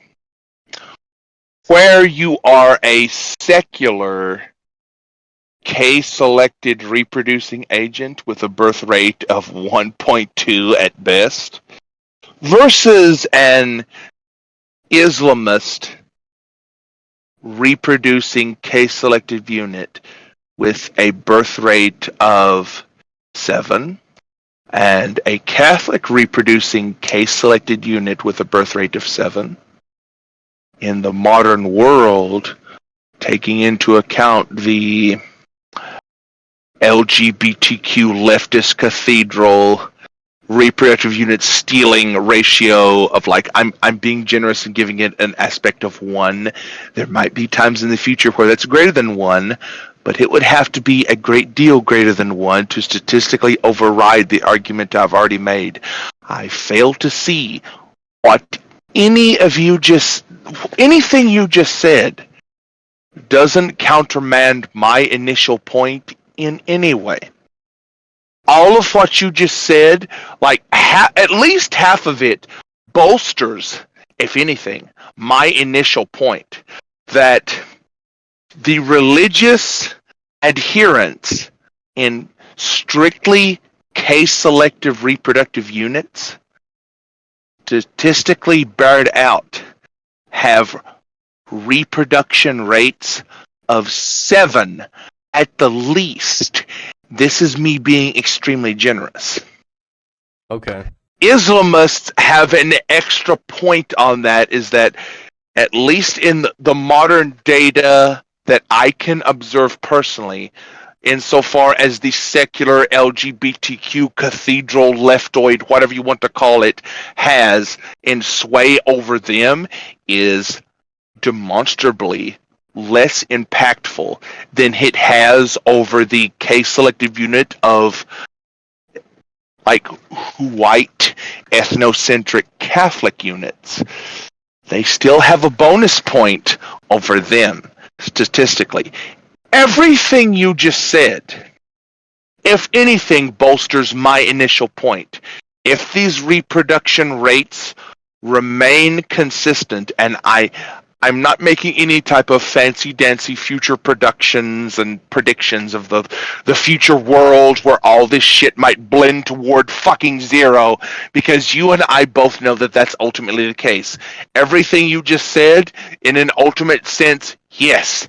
The fucking butterfly effect on Earth, with human reproducing agents remaining on Earth and not exploring the rest of the fucking solar system and attaining technologies that allow them to be a Kardashev scale 2 civilization at least. Everything you just said does nothing to countermand my initial point of Islamists and devout Catholics in strictly case-selective monogamous family units and reproducing both have birth rates of 7. Okay, you know and what? Cathedral has a theft rate of 1. You're absolutely right. In what I was saying, I completely neglected to cover the idea that Muslims have a birth rate of 7. You have, You have And oneness. adherent Catholics have You also a win. birth rate of 7, but they're statistically lower. No, you're right. So okay, I think you yeah, know what. Actually, yeah. There you go. reviewing everything that I think that you and I have said, I think that I'm willing to concede the point that Catholics have a birth rate of 7. I think that sure. You know what? I'm not exactly like super familiar with the details of that, but Devout Catholics, yeah, now devout I'm Muslims are willing to accept that. statistically higher. Okay, Yeah. devout Catholics are I devout don't know what I was Muslims thinking. are statistically higher. I might have been thinking that the Catholics had a birth rate of like 8 or maybe 6, and I guess like I was thinking like 8 or like maybe 6, and then Okay, I'm not trying to and fuck with you. the thing is that you're right. It's extremely important. It's not 8 or 6. Fucking A. It's got to be 7. There's a lot of importance there. I'm not trying to fuck with you. I'm not putting this out as like a glib, haha, checkmate, secular atheist, ha ha ha. It's like, I'm just going by the fucking numbers. Secular K-selected couples with access to birth control, birth rate 1.2. Devout Muslims, birth rate of 7. Devout Catholics, birth rate of 7. Now there's less devout Catholics in the Western world. So Breaker, let me ask you a question. What do you think what do you think nature thinks about when the pig has a significantly higher reproduction rate than the elephant? Do you think that nature goes, "Oh my god, the pig is creating so many more babies. What will the elephant ever do? Oh no." I know what you're saying, Or do you think but perhaps instead that you would naturally see a K-type selected species have a much smaller birth rate than an R-type selected species? And if a speciation event is actually occurring, then, well, you would expect exactly that. Yeah, there are some very K-type selected people that they are not having that many kids. pay very close attention to what I'm saying. There are more religiously devout, which is a mimetic adjuster to this equation. But this mimetic adjustment to this equation is massive compared to sticking strictly with humans. I know what you're trying to do, and I know where you're trying to do it. Sticking strictly to humans. Pigs aren't Catholic. Elephants aren't Catholic or Muslim or anything. That mimetic adjuster is like a zero variable to the reproduction weight of pigs and elephants. You and I both know that mimetic adjuster is massive when applied to humans. Only humans. You and I both know that in the Western modern world, there are more strict adherents to Islam than there are strict religious adherents to Catholicism. I personally know Catholic adherents that are very devoutly, strictly Catholic, that take that mimetic sign regime, whatever you might think of it from your secular point of view. You can call man in the sky God bullshit all you want all day. That doesn't matter at the end of the day when the statistical analysis of this bears out. You, as a secular, atheist, case-selected, reproducing human, your strategy amounts to fucking jack shit. I hate to be the one to fucking tell you this, but everything that I can observe purely empirically, through strict empirical observation of the world around me, that tells me that secular case-selected humans reproducing is a birth rate of 1.2. And religious, adherent, Catholic, Muslim, like the more devout religious you are, the better.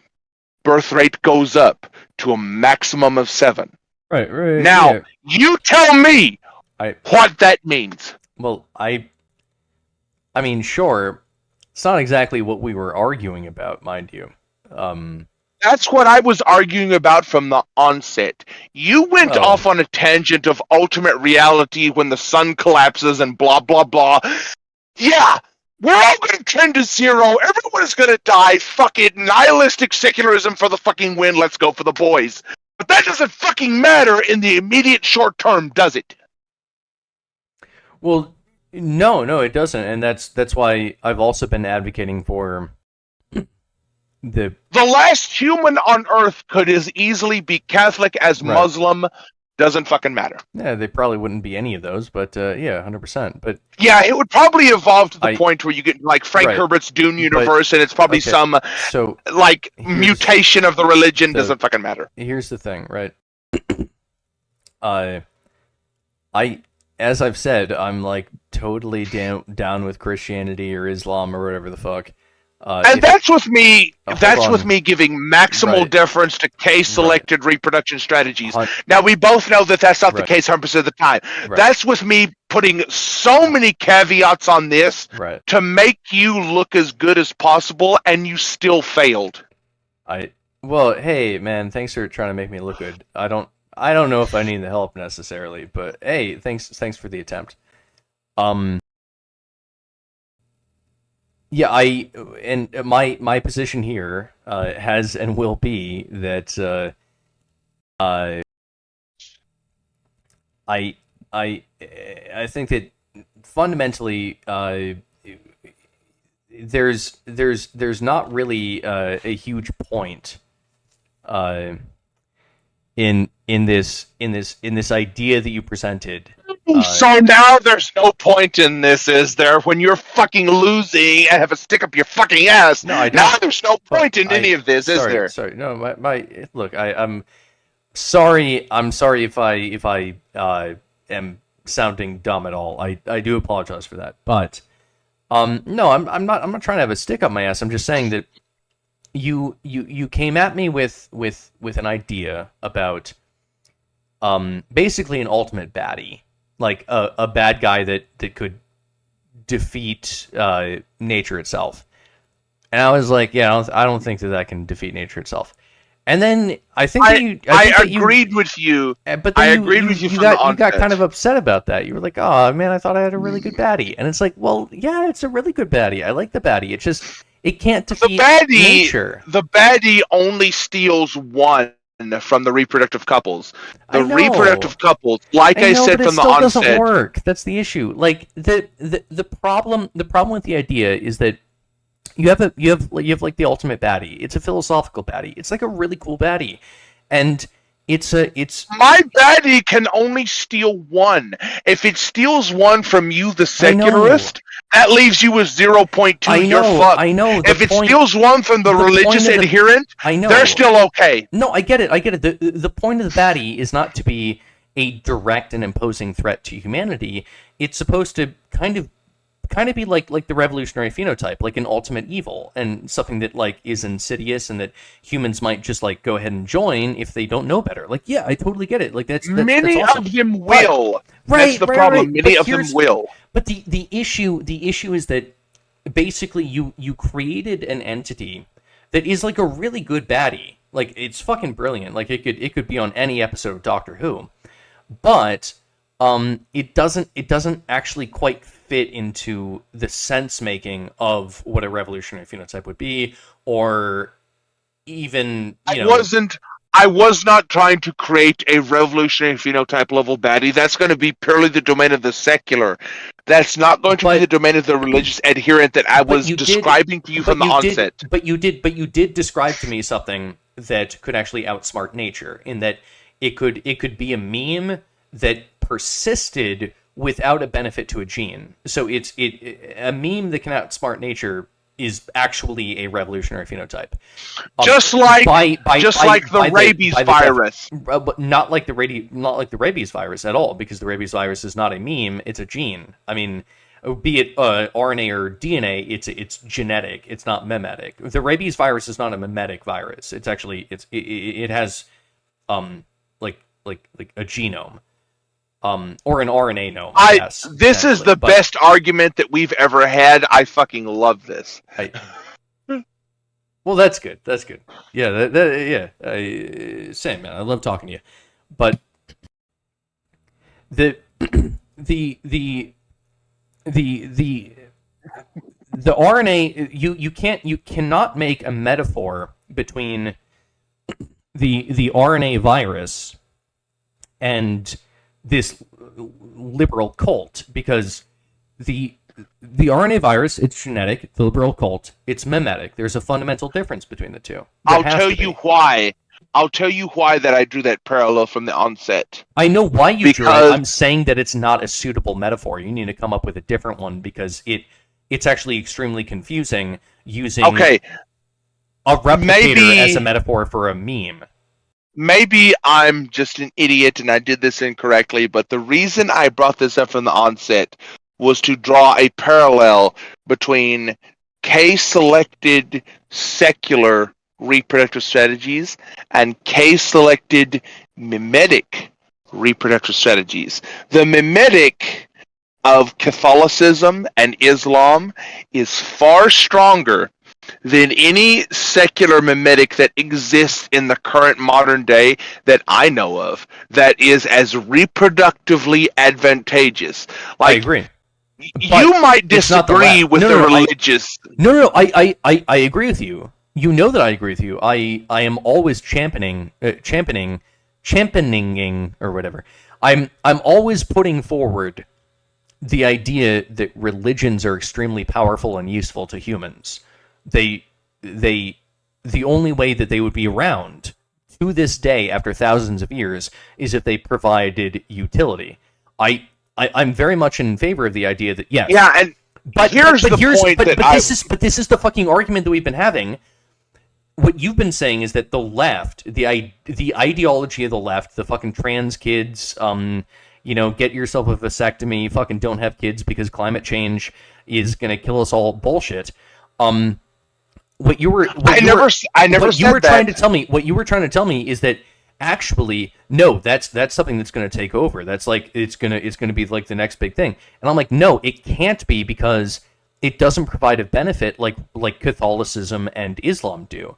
The lefty religion is bullshit. I never said that. It harms people. It doesn't help people. It harms them.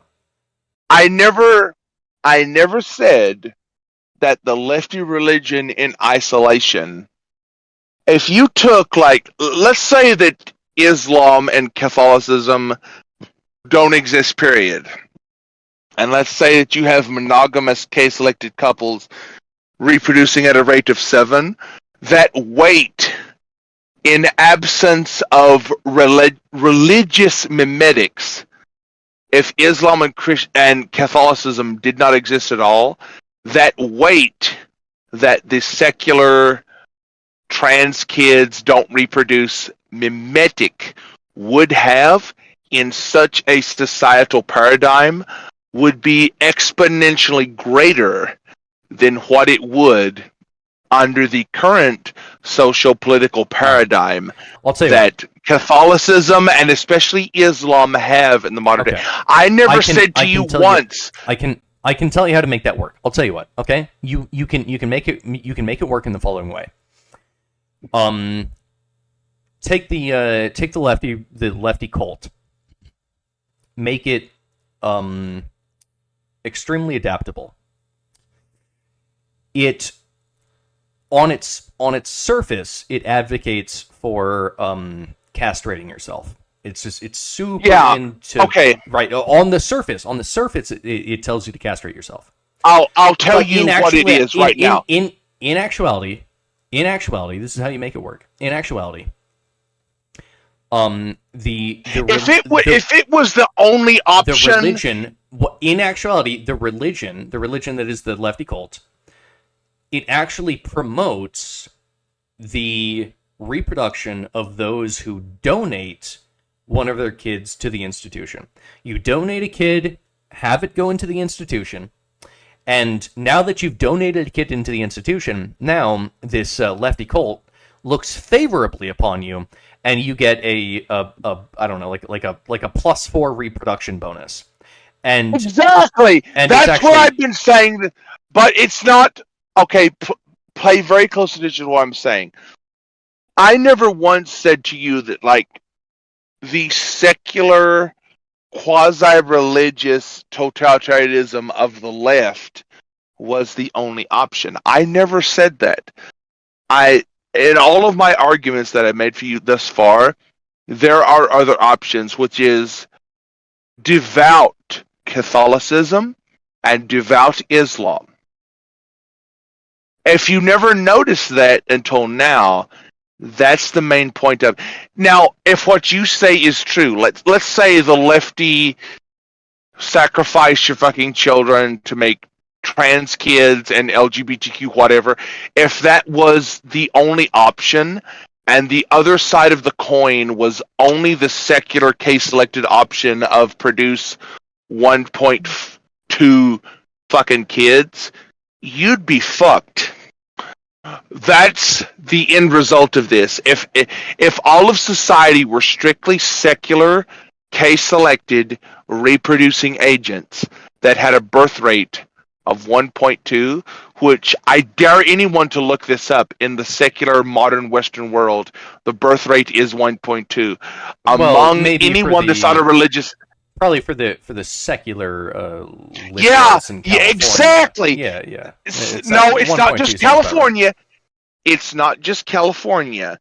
It's like any secular, atheistic, modern. If you even want to call it a religion, I would stretch it. Are you serious? 1.2? It's that low? Yeah, it is in fact that low. That seems insanely low. That's like China one child policy low. That's insane, actually. That's the problem of this, because but aren't the initial problem aren't the conservatives doing like above 2? Like, dude, they're gonna end up fucking dominating in like a couple generations. Yes, like they win this game 100% of the time. Let's go. I never said to you once that conservatives would not win this game. You've misunderstood me if that's what you come away thinking of this. It's like I said to you from the onset, devout Catholics and devout Muslims, demonstrably, you can look these numbers up. They have a birth rate among case-selected, monogamous couples that are reproductively viable. They have a birth rate of approximately 7. Those two groups, I give the Muslims a bonus point because they are like vehemently against the secular LGBTQ bullshit, so they get a bonus point. They get a +1 in my book. Catholics, not so much, because if you look at what the modern Catholic Pope and what he thinks, it's much more in line with the secular globo homo quasi-atheist bullshit agenda. There's all types of ways you could split that, but the Catholics have like a -1. The Muslims have a +1.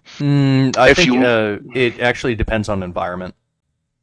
It's like well, yes, it does, but the environment that I'm speaking to, like, imagine the following, right? Like, it's like what if Catholics have a +1 birth rate stat when it comes to existing in a temperate climate, and the Muslims have a +1 birth rate stat when it comes to existing in a hot climate, right? Like, it's like, yeah, I mean, well, yeah, you're gonna get like, but pay very close attention to this. Like, Islam, the religion of Islam, you could say, like, bearing out the statistics, that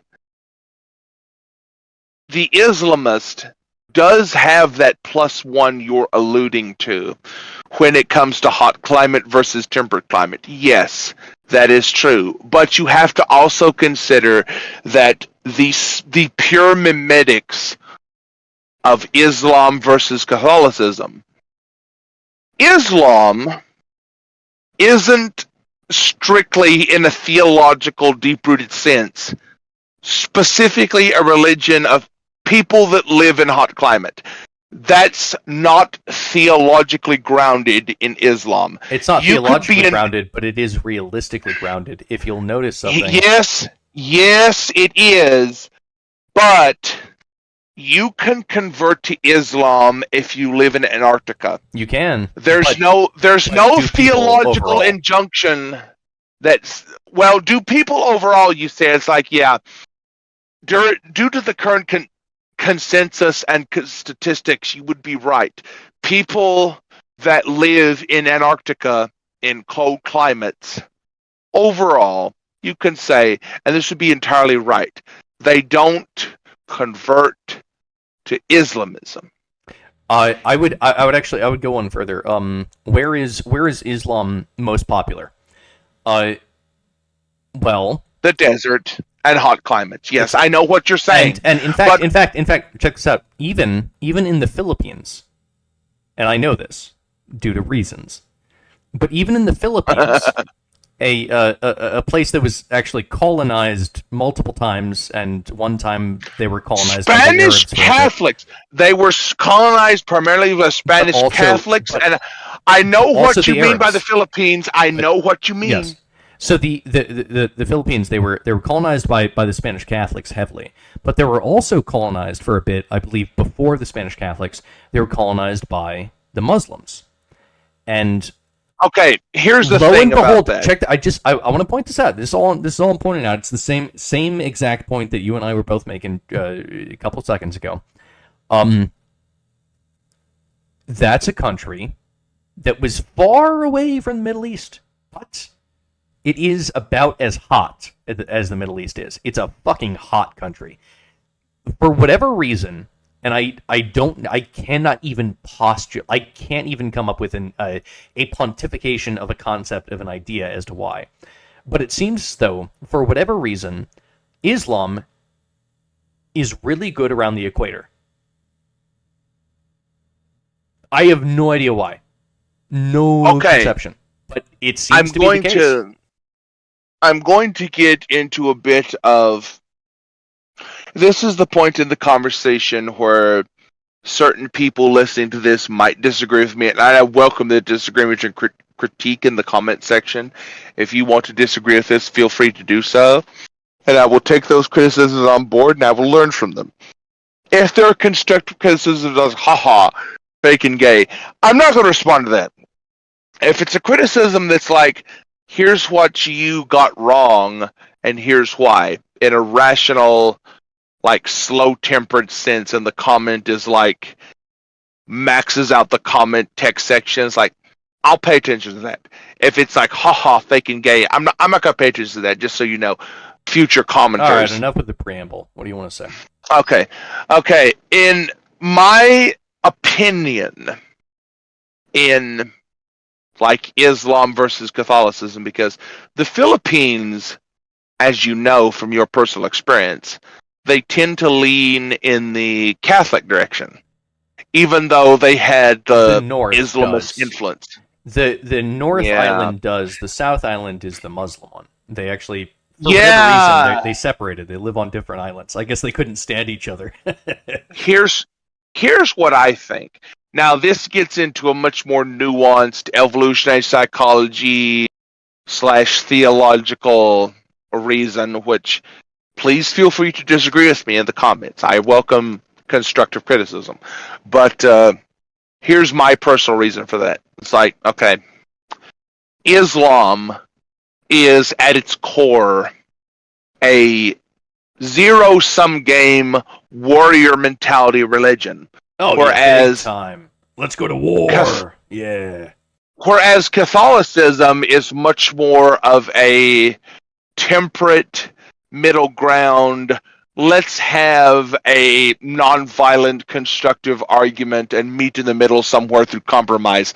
It's like, there's a reason that those two religions, in my opinion, seem to gravitate around those two polarities. If you think about it through an evolutionary psychology lens, which I invite constructive criticism, I might be wrong about this, but my general consensus about that is like, Islam being in an extremely and developed from an extremely hot, high temperature climate with very little wiggle room and very little room for fucking up and making mistakes. Islam is much more suited to extremely hot, extremely high competition environments than Catholicism is. And you can look through history, and this is actually borne out through a historical lens as well. Countries that had a temperate climate that oscillates between hot and cold took on Catholicism much more readily than people who lived in environments like tropical environments where it was hot all the time and extremely cutthroat and highly competitive all the time. This gets into like some evolutionary psychology, which I would, like I've said multiple times, I'm welcome to criticism about this. But in my opinion, like, Islam is perfectly suited to a constant pressurized environment of nonstop Islam competition. I'll kill you, fuck you, chop your head off. Whereas Catholicism is much more adapted to, It's like, wait, we have times to pause and like democratically and pragmatically work out our differences over a longer period of time. Yeah, you see where I'm going with this. I agree with you, but I have a suspicion that it's not actually the religion that's doing that. It's actually the climate itself. So, for instance, yes, it is. I don't disagree with you. I know what you're going to say, and that's exactly where I'm getting at. It's the climate is more existentially viable than the actual mimetic in its ideological ivory tower isolation. The actual results and conditions in an on-the-ground sense are more important to the individual adherents of a given religion than the theological or ideological robustness of said religion. Like, Catholicism takes root in places where the climate is temperate, goes back and forth, where Islam takes root in places where the climate is hot all the time, and fuck you, I gotta drink, I gotta eat, fuck you, I'll kill you and cut your head off. Whereas Catholicism is like, okay, there's this time where we have surplus time to discuss these disagreements. Through paganism and Christianity and all these differences that we have punctuated points of time where we can discuss this and work it out over a longer period of time than Islam does. Yeah, you see what I'm saying now. That punctuated point of time is actually like, that seems like a pretty chill thing to have, you know? Like, you But it's not guaranteed. Like, you're not guaranteed that environmental pressure all the time, depending on where you are. If you're in a desert, you don't get that, period. No, you don't, exactly. Yeah, that's the thing. It's specific to the environment, but that, like, if you happen to live in an environment that allows for that, having that punctuated period of time where, like, you can't really do that much, so you just have to, like, sit around and talk. That's actually, that's, like, super good for humans, but it's, like, it's a weird thing. It's, like, actually giving humans idle time might have been really beneficial for them. But that's not guaranteed. In the environment you find yourself in, if you live in a desert, what you're describing... Then that wouldn't happen. Yeah, exactly. Yeah, it has to exist in a temperate climate with a winter. Yeah, I agree. It wouldn't happen, period. You have to exist in the temperate climate with the winter. If you're in a climate where the winter is just not a thing, and there's just like drought water, that's much more immediate, fast-paced, and that's why, like I've argued with you before about like evolutionary origins of like evolutionary psychology in a place like Africa. Like in Africa, you can see this with even non-human agents. Like you'll see like the rainy season, and all the animals, predator and prey alike, will all congregate around the water source. And gazelles and lions and hippos and everyone else will just like give shifty-eyed looks at each other while they all drink from the water, and they won't attack each other. That's a thing that happens in Africa that is unique to that type of climate. In a climate where you go from winter to summer to winter, in a more temperate climate, that particular event doesn't happen. And you can see it with even non-human animals. This isn't a strictly human thing. No, you're absolutely right. Yeah. For instance, one will notice that when it comes to something being venomous or poisonous, you don't see it that much in northern climates, but you see it much more often in tropical, warm as fuck climates.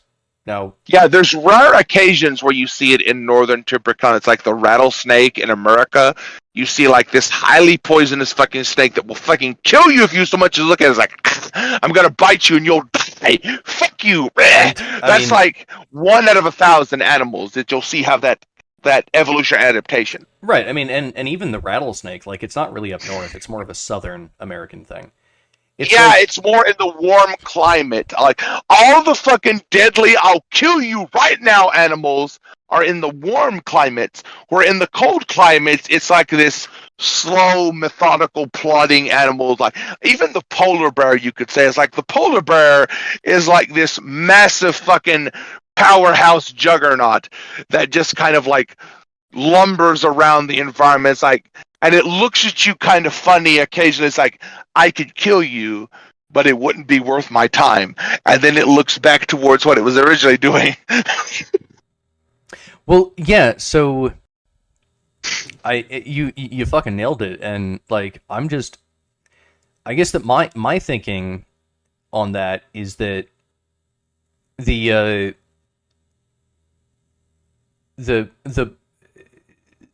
for whatever reason, the animals that exist up north, I think that overall, like, the evolutionary structure of colder species, I say up north, there is also some habitats down in the south, but there's almost no land there, so it's like, you know, what the fuck?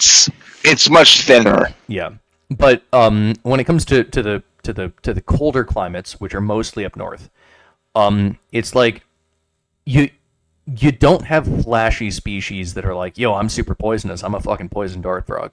What you actually have is like a slower metabolism of evolution. It's like evolution, but it's going a little bit slower. And the exactly like the polar bear that exists in this constant state of like, I could very easily kill you at any time. But it's not worth but the for effort. now, yeah, for now it's not worth my effort, so I'll pick a berry instead and I won't kill you. But it gives you that funny, shifty-eyed look. It's like, you know, I could kill you, but this berry is easier to get than your sorry ass, so I'm going to go with the berry instead. Right? Like, I think that actually that philosophy that you just described of the polar bear, where it's like, I could kill you, but you know what? Today I don't feel like it. I think that there's something very, and I'm going to say it, something very libertarian about that.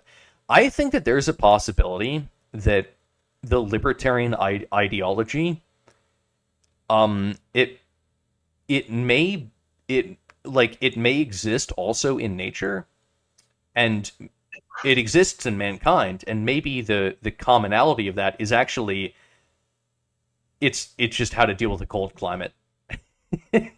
Like, maybe that's it. I don't know. The environment is the ultimate arbiter to everything that you and I have been talking about for the past 3+ hours. The environment is the ultimate arbiter. So, if you see a proliferation of Islamic mimetics in the Western world, that might endure for hundreds, if not over 1,000 years. This is the type of thing that an individual person listening to this might not be able to appreciate or fully comprehend, but for all intents and purposes, it looks like in the modern socio-political zeitgeist that Islam will theologically and ontologically obtain for future generations.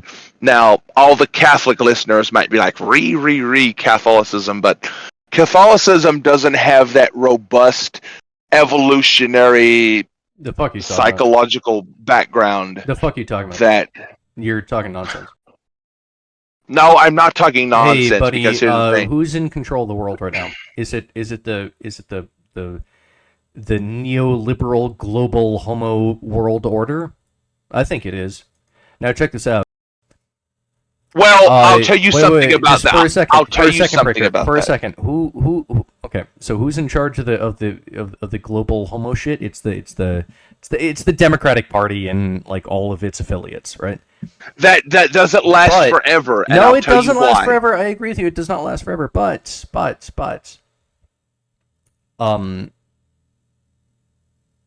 when it comes to the global homo world order, the